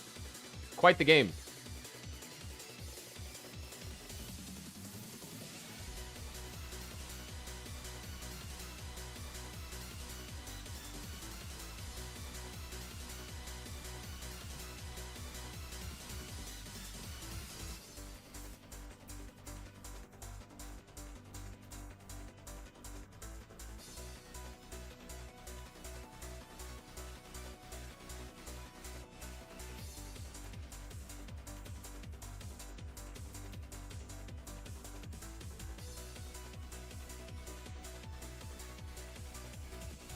Hold on 1 second. What is this song? I need to double check. Okay. I think we go...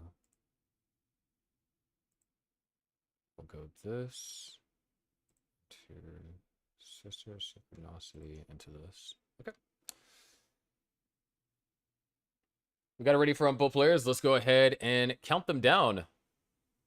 Ramations on match point. Can Dingler bring us to a decider? We're about to find out. Here we go in 3, 2, 1. Tetris.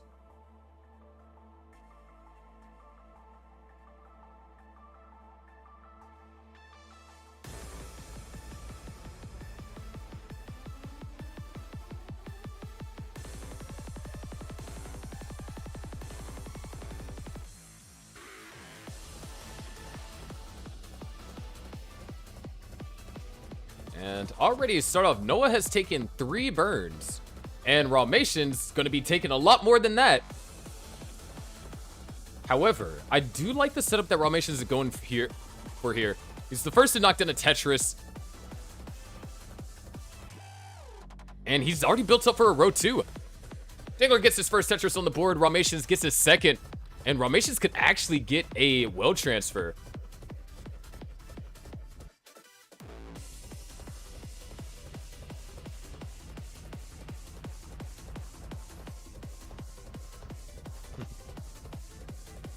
Nice little Z-spin over there from Noah, and a little bit of a turbulent start for both players.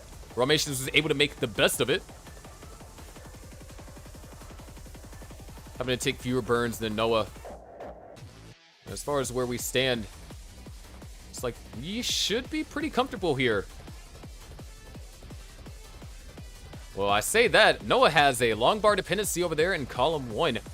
Gets it filled and converted to a J-piece dependency. Nice adjustment. But these long bars being used to fill the dependency means another thing as well. It means they're not being used to score for Tetrises. Ramations already up to a 70,000 point lead as there's another long bar Noah couldn't use for a Tetris, but can finally use that one and the subsequent one. So now 193 to 152, about a 2 Tetris lead for Ramations here.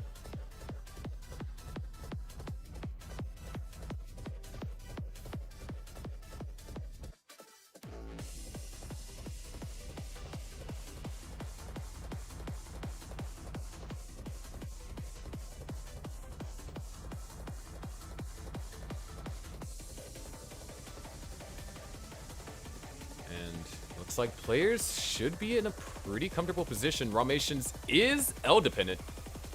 Finally gets that L piece, fills in the dependency. And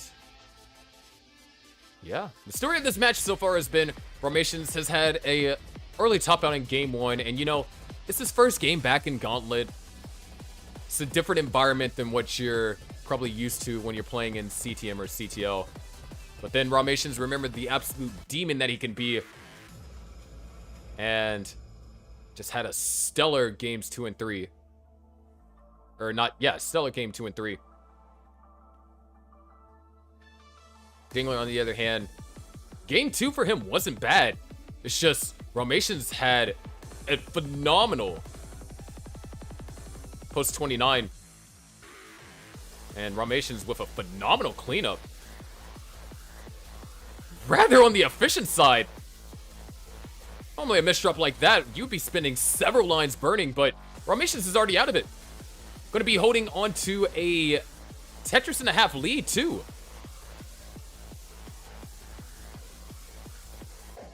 And you can only imagine what's going on through Dingler's head, especially if he's able to see Ramation's board.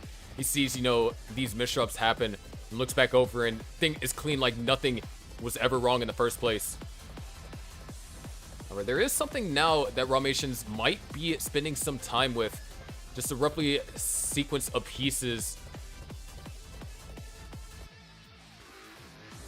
You know what? Why even bother? Ramations is cleaned up. Tetris ready. Noah knocks down a Tetris. Has closed the gap, and actually, Noah with the pace advantage.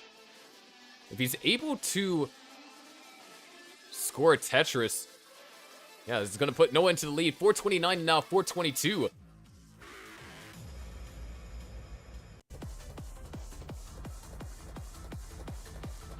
Ooh, a bit scary over here for Noah. He's going aggressive, throwing pieces over to the left. Very mechanically challenging placements right now. Just going to take the triple. And Noah's going to survive the drought. Knock down another Tetris for safety's sake. There's a Tetris over there for Ramations. Still set up for a couple. There's another one for Ramations. And, ooh, couldn't find the adjustment to utilize that third long bar for a Tetris. But 500,000 for Ramations. 3 Tetrises available to him. Scratch that, 2 Tetrises available. And Ramations will transition at 526. Noah at 531 has already surpassed that score. And if he's able to get all 3 Tetrises, there's one. Noah will get a 600k transition. Let's go. I'm good at math. Noah finds the bits. Does another long bar come within relative good timing, though?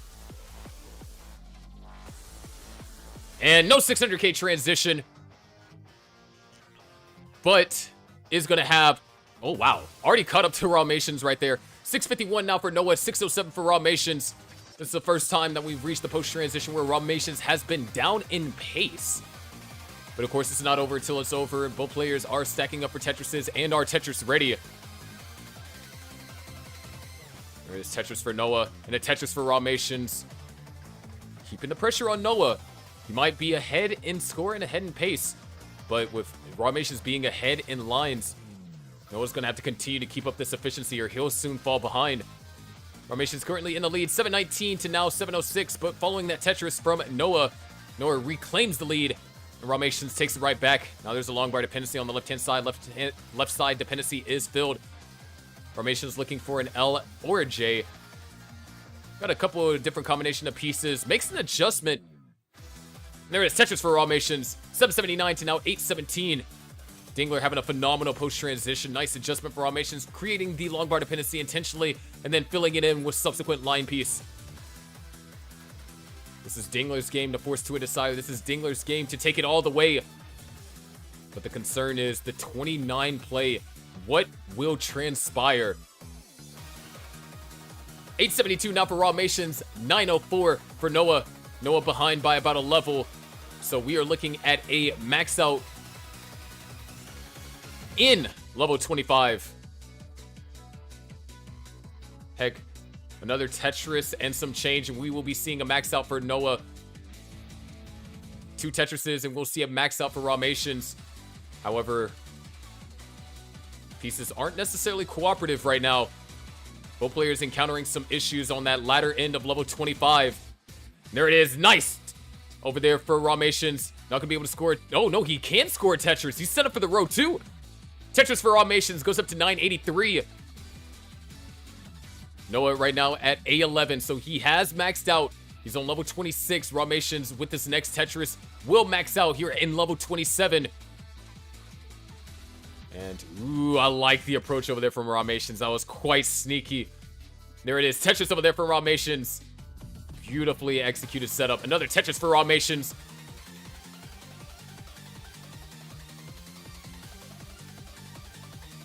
And there it is. Ramations takes us into 29. B27.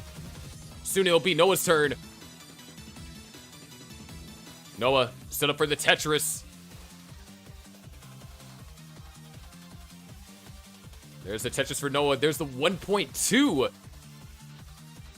And Noah goes into 29 for 1.23. Rawmations right now having to get the board under control, trying to get back into scoring position.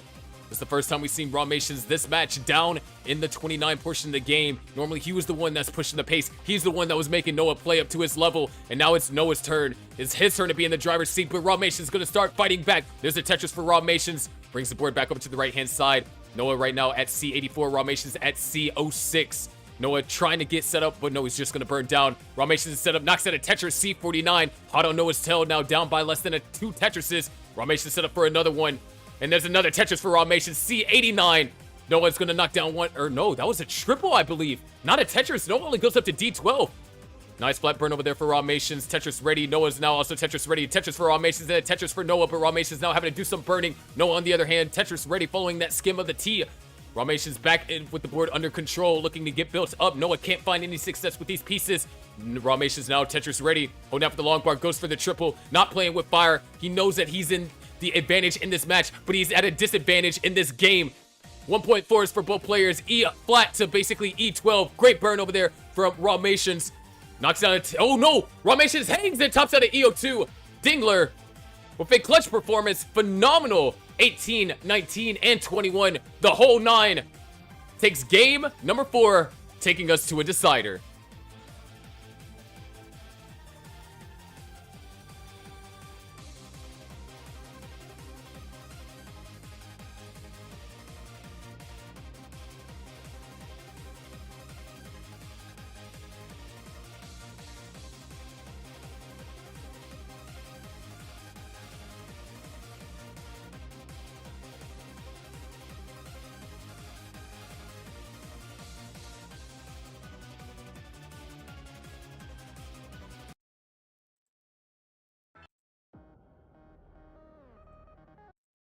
There we go.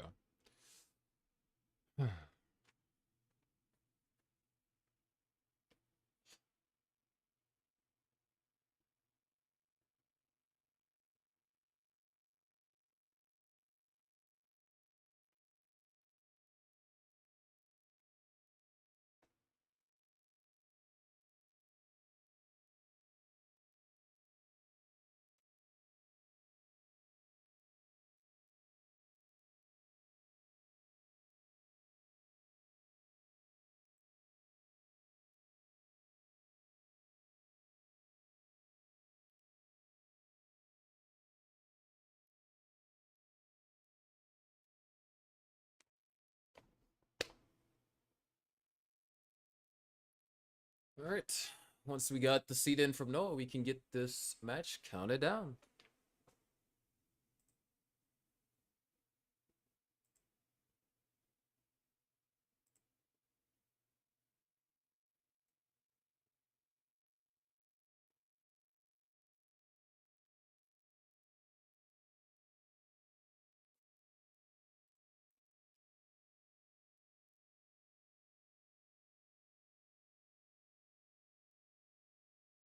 This time I'll double check the seeds. F55. F55. All right, it is time for our decider. Do we see a game of sudden death, which means these two players play again? Or is Rawmations going to close this out? We're about to find out here. Going 3, 2, 1. Tetris.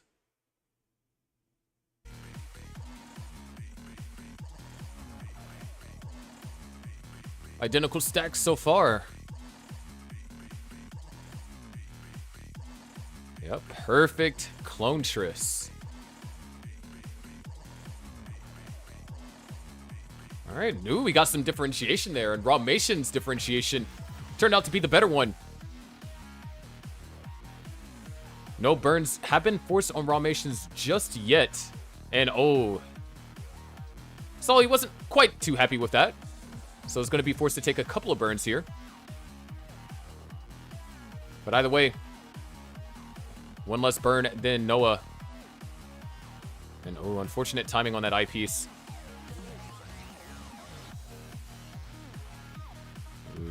Hold on, this is dangerous. Noah being able to utilize these long bars to great effect. 755 to now 116.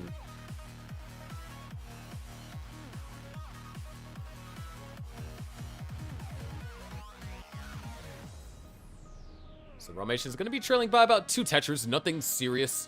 But we saw how that lead in the last game started to turn into something that was going to be very difficult for Ramation to come back from.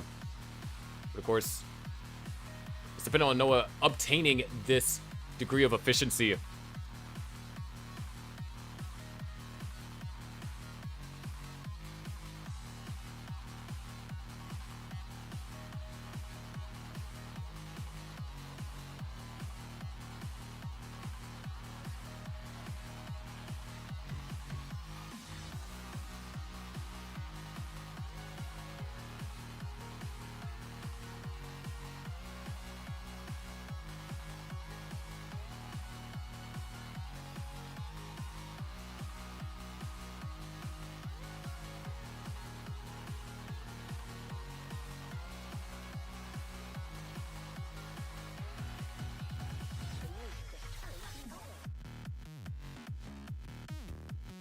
Alright, Tetris for Ramations. 248 now, 277. Oh, wow. Nice overhang. That was level 18, so the reactions to find it aren't too demanding. But it's very easy to get tunnel vision. And just to have that flexible mindset by Ramations has led to, you know, some of the success we witnessed tonight.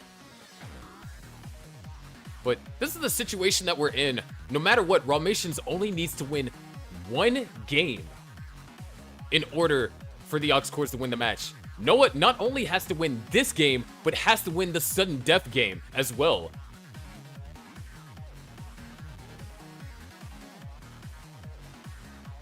Essentially, Noah would have to win 3 games in a row in order for Stochastic Squad to come out on top. Winning this game has importance. It means that your team gets a guaranteed spot in the playoffs. You don't have to worry about the play-in tournament, the kind of monsters that are brewing in there from the team that has Sparks Aminos, which is likely to end up there, and maybe even the Dry Wellers or the Rogues, whichever one those two are fighting it out, which end up in there. There's a lot to be afraid about in the play-in tournament. And being able to guarantee yourself in the playoffs, something every team wants. Because as it stands right now, your team needs to win 10 matches in order to guarantee it. Unless something happens with the Rogues and the Dry Wellers, in which case 10 matches might not end up being enough. But something that might not be enough are these pieces from Ramations. What the heck? How do you even find that? What assault from Ramations! Tetris for Ramations, 480 to now 475. Ramations is in the lead. It's slightly ahead in lines, but no, that solve was ridiculous.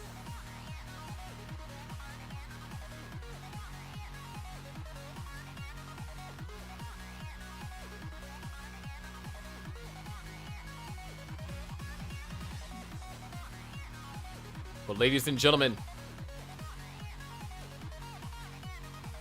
we are heading closer and closer to the level 19 transition. 3 Tetrises are available for Ramations with perfect play. 4 are available for Noah with 1 burn line in hand. This is a decider that you want.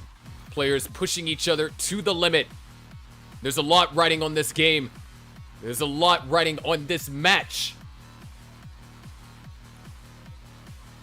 Which player will shine and which player will crumble? We're about to continue that story as we head into the level 19 transition for Ramations. Long bar dependency created and filled. 2 long bars, greatly timed, allow Ramations to reopen up the well and knock down a Tetris. Noah's going to transition 638. And with a board like this, you know what that means, folks, if you've been paying attention to the piece sequences. There's 2 quick Tetrises for Noah. Goes into level 20 at 688. Ramations executes the J-spin, gets Tetris ready with the long bar, and does a nice little skim to help even out the board a little bit. Getting more ideal, more fluid contour, if you will. But right now, 726 to now 717. Add a Tetris to Ramations' score, goes up to 752. Noah is going to knock down a Tetris, still putting the pressure on Ramations. He only had a Tetris advantage going into level 19. However, he was able to have the cleaner board in 19, allowing for 2 Tetrises to be scored at that level. So Ramations is essentially playing from behind in terms of pace, but in terms of real-time score, he does have the lead. 807,000 and now 798. There's going to be a Tetris from Noah. Ramations opens up the well following that Z placement. Another Tetris for Ramations goes up to 840. However, Noah answers back with one of his own. 853 for him now. Another Tetris for Ramations. Noah's getting built up and he's set up for the Tetris, waiting on now the long bar. Small adjustment for Ramations. Going to have to do some skims in order to get Tetris ready, and those skims are going to work out perfectly. Noah with a miss drop. A Tetris will be scored and could potentially get another one. But no, he's not going to be able to. This is Ramations' opportunity. Noah's having a burn. There's a Tetris for Ramations, and now he's starting to compound a lead. Here in the decider, intentionally creates the long bar dependency over there in column 1. Knocks out a Tetris. Noah is now out of it. However, that cost him his lead. It didn't cost him everything, but it cost him a lot. He's Tetris ready now. Waiting on the next long bar. Nice double tuck over there from Ramations. There's a Tetris from Noah. 922 to now 961. A Tetris and change will give us the max. There's the Tetris from Noah. As you can see, as the lines got close, we truly see where we lie with paces. Both players are separated by 10,000 points in terms of pace. Noah might have the advantage in terms of lines to get before 29, but now this is a very scary situation. Beautiful double execute over there from Noah. Gonna take another double. He's forcing these burns. He has to. 990 here at 198. There, Ramations already with the max and about to have a 1.1. He's gonna get this 1.1 in level 27 as he transitions with that next line clear. There it is, a Tetris for Noah, A55. Tetris for Ramations, B27. Ramations, beautiful adjustment. Way to recognize on the optimal placements for the eyepiece. With those 2 eyepieces and a couple more, Ramations get Tetris ready. There it is, another Tetris, B98 to Noah's A90. It's going to come down to 29 play. Because Noah right now, B94. Ramations, beautiful adjustments. And there it is, a Tetris. One more is available. There it is, C35, now for Ramations. That's the score into 29. Noah knocks down a Tetris, 2 more available. B94. Ramations set up for a Tetris, knocks down a 29 Tetris. Noah knocks down Tetris, 1 more possible. It is 1 more viable. Can he go into 29 with a clean board? Ramations in a little bit of danger. Goes for a Tetris, nicely done. Both players are in 29, C66. Noah actually outscoring Ramations on the post-transition that game. Ramations has hit this 5-tap. And it's not going to happen. A D20 top out for Ramations. Noah needs D21. D21 is the score that Noah needs. And that Tetris and a line clear is going to do it. D21. We're going into sudden death. Clutch play over there from Noah and Ramations. Just that left side was something that Ramations was unable to deal with. And now players have to do it again. Sudden death. This match consists of 1 more game.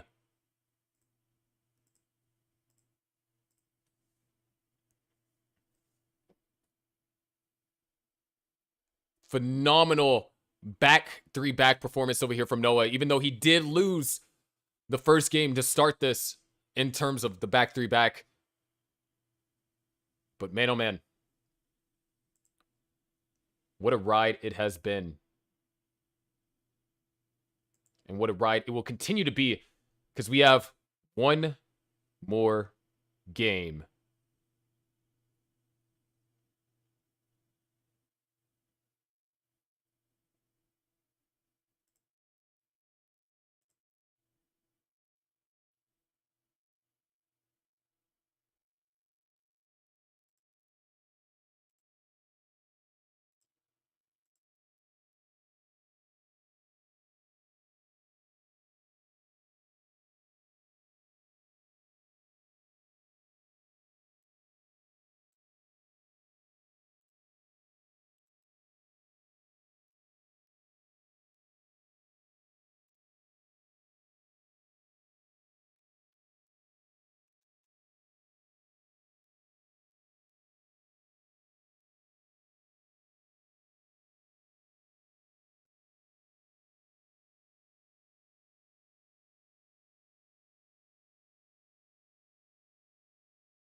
No, your audio is not cooked. I wasn't saying anything.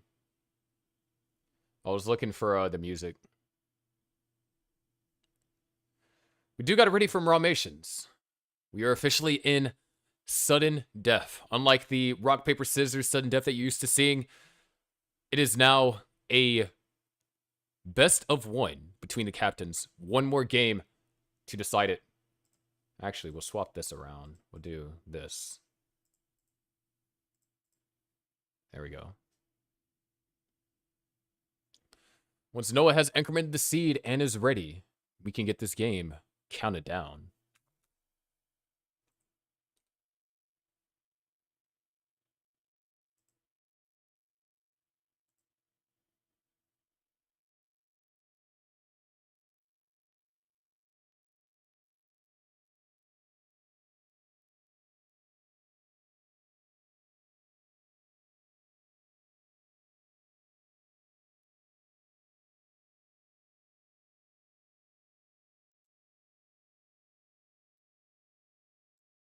All right.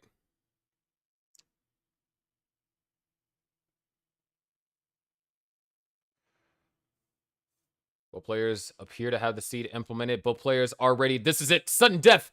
One game to take it all. And it all comes down to the captains. Here we go in 3, 2, 1. Tetris.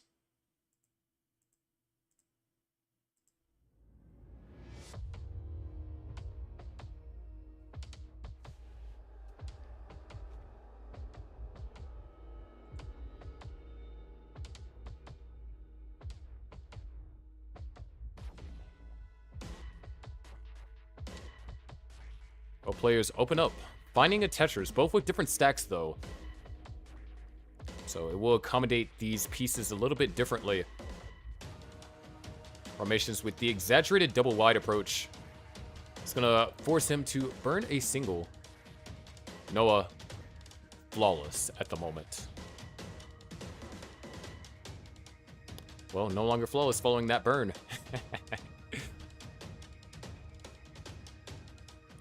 Either way, both players off to a good start. It was a heated decider in the last game, and Noah actually was able to pull ahead by the time players entered 29. Had the advantage by a Tetris.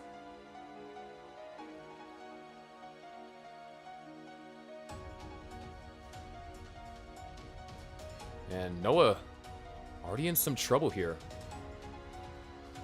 This is new territory for these players. Sudden Death has never been a best of one captains match, and has never been same piece sets either.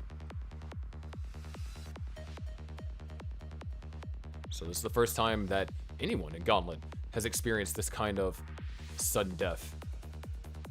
And this probably won't be the last. Starting off the game here in our opener, 169,000 for Noah, Ramations at 188,000, only leading by a Tetris.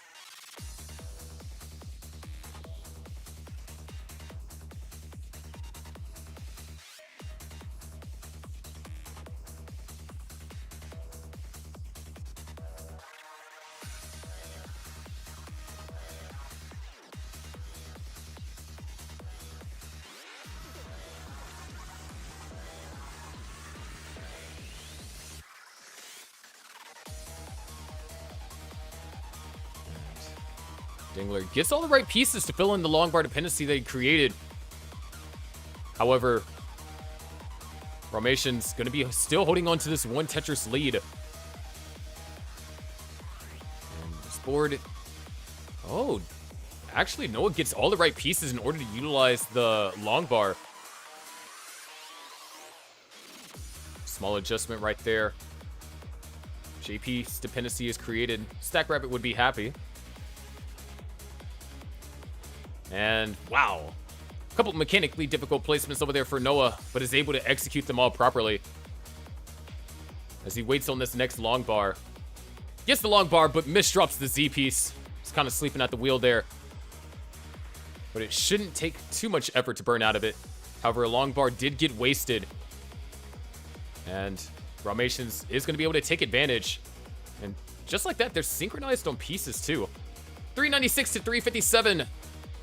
Ramations with a 2 Tetris lead.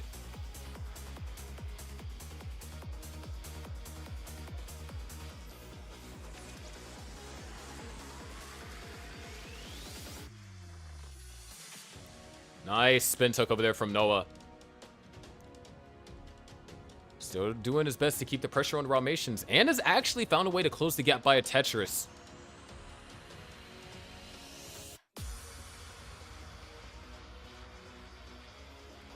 And ooh, a single skim was forced over there on Noah's side, but is able to knock down Tetris's. Had the lead there momentarily, but still it's Raumations with the advantage. 512 at 101 lines for Raumations, 491 at 99 lines for Noah. And Noah running into yet again another slowdown. It's a difficult thing. Noah has had stellar performances over the last 3 games, winning 2 out of the last 3. And being asked to keep up that performance for another game.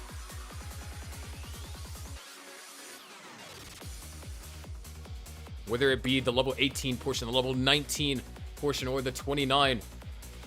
It's a tall order. Of course, Raumations was afforded the luxury of him losing the match wasn't over for his team. And that's why your teammates are important. In Gauntlet, a team can't just be one person winning the match for you. It's a team effort. And right now, it's a tremendous effort being put in by Raumations here. Look at this pace. 626 over here for Raumations. Waiting on the next eyepiece.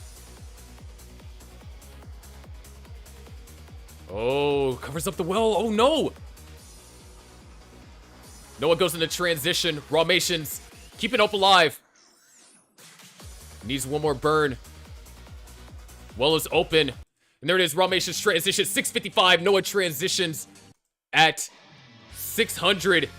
A lot of holes have been generated on Raumations' stack, but the thing is, the board is down low, and he can manage it. A lot of O pieces right there. Problematic, but dealt with. Another Tetris for Noah. The gap is getting closer and closer. However, now Noah's having to cover up the well, having to take 2 burns. Raumations fills in the long bar dependency. Pristine stack now for both players. There's another Tetris for Noah. 4,000 points separated us at that moment. But Raumations generates some more separation following that Tetris. 718 and now 688. Another Tetris for Raumations. Goes up to 744. However, there's a Tetris for Noah. He's not willing to be left behind in the dust. He's trying to make sure that Raumations makes him go all the way. Another Tetris for Noah. 744 to now 749. Another Tetris for Noah into the lead. But it's also ahead in line, so don't let that distract you. Raumations wasn't Tetris ready, but now he is. Waiting on the next long bar. Finds it. Tetris for Raumations back into the lead. 781 to now 7. Now added Tetris. 803 now for Noah. It's a back and forth battle. Noah with the real-time lead. Raumations with the pace advantage. Tetris is for both players. Lead doesn't change, but scores do. 811 to now 833. And now Noah with 4 lines covering up the well. That's 4 burn lines. That's an opportunity for Raumations to further extend his pace advantage. And it looks like he's trying to do so. Executes the tug. Now his J piece dependent fills in the J piece dependency. And is now waiting on that long bar. Finds it. There's the Tetris for Raumations. Set up for another and knocks it down. 901 going before level 25. And several misdrops from Noah. He knocks down a Tetris, but now he has to recover. 930 now for Noah. 901 for Raumations. Waiting on those long bars. There's one. Couldn't use it. But there's another, and he can use it. 934 to now 932. Another Tetris for Raumations. One more, and we will have that max out for him. Noah, once again, another misdrop, but this could be a row 2 setup. Does he go for it? No, he doesn't. He burns out. And that's just lines. Lines that he can't afford at this moment. Raumations. Tetris ready. Waiting on the next long bar. Both players are. And, ooh, a little bit scary over here for Raumations. Able to get the piece over to the left. Tuck is executed. Burn is taken. And a Tetris is scored. 839, or A38 to now 950. No, Tetris for Noah goes up to 984. Now Raumations in a complicated situation does get an eyepiece that burns out that triple. And this is the slowdown that Noah needed. Raumations needs another eyepiece, and he needs one relatively soon. As soon as this hole gets open, Raumations needs this. There's a triple. Oh, that's perfect. A57 now A62 is going to come down to 29 play, ladies and gentlemen. This is it. This is the final game. Sudden death. Ramations needs this long bar. He needs it now. He needs this long bar. He needs it now. Gets the long bar. Hope is still alive. But this board is difficult to survive. B10 to B11. What the hell, dude? Nice down stacking effort. Noah was able to score a Tetris, so there has been officials Tetris separation, but Ramation survives. Keeps hope alive for the Aux Cords. Nice. Gets the TPs all the way over to the left. Ladies and gentlemen, we are back officially. Down at the bottom, Ramations is Tetris ready. B99 to now B76. And Noah with a lot of misdrops. Knocks down a Tetris, but now he has to recover. And Ramations is in a position to capitalize. He's Tetris ready, but he needs the long bar. Long bar doesn't come in time, so now he's forced to burn. But great timing, fills in that long bar dependency. Well is now reopened for Ramations. Waiting for the next long bar. Holding out for it, and there it is. The Tetris is scored. C26 and now B57. Noah with phenomenal survival. Brings the board all the way back down to the bottom. And he's ready for some more action. But with that Tetris, Ramations takes the lead. C72 to now C66. Noah is also ahead in lines. But there's another Tetris for Ramations. D14, that's the 1.3 on the board for Ramations. He wasn't quite Tetris ready, but he is now. Noah's now back in the scoring position. Ramations nice, throws the piece over to the left and knocks down another Tetris. D62 for Ramations. However, Noah's starting to answer back. D23. A Tetris interchange is what separates them, and now Ramations now having to do some burning. D66. Noah has taken the lead by a small margin. And oh, there's a misdrop over there from Ramations. He needs this eyepiece. He needs it now. Is there anything that he can do? Ramation tops that at D72, 800. And Noah at D72 at the time of top out had a higher point value in the 100 line mark. Noah clutches out. Sudden death. Meaning Stochastic Squad takes the match 3-2.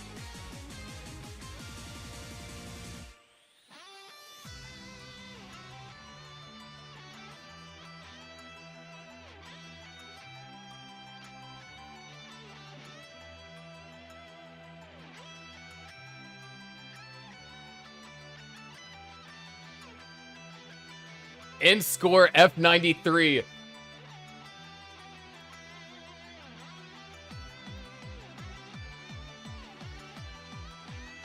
What a game, what a match.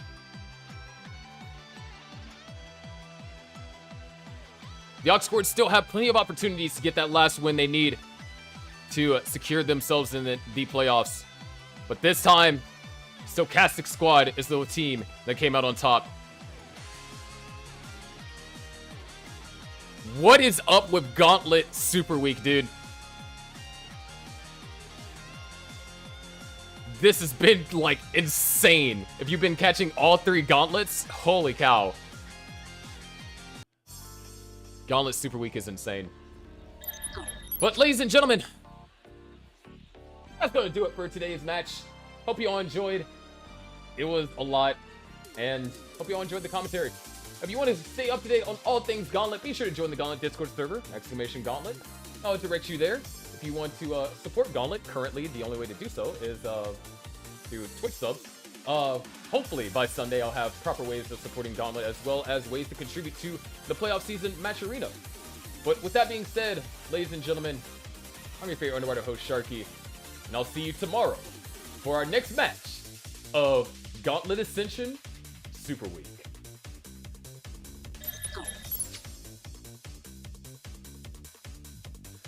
Alright, I guess we are probably going to raid Miles, huh?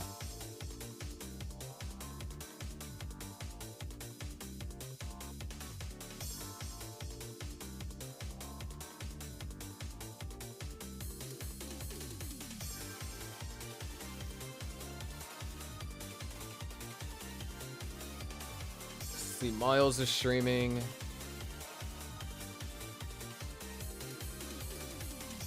Yeah, we'll raid Miles.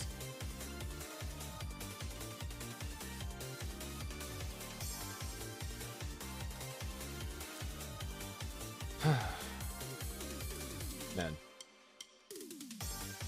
I feel like whenever I'm commentating my own event, the commentary is just better. What do you guys think? Like, I think overall, my commentary is solid. But I think when I'm commentating Gauntlet, I just don't think it can compare.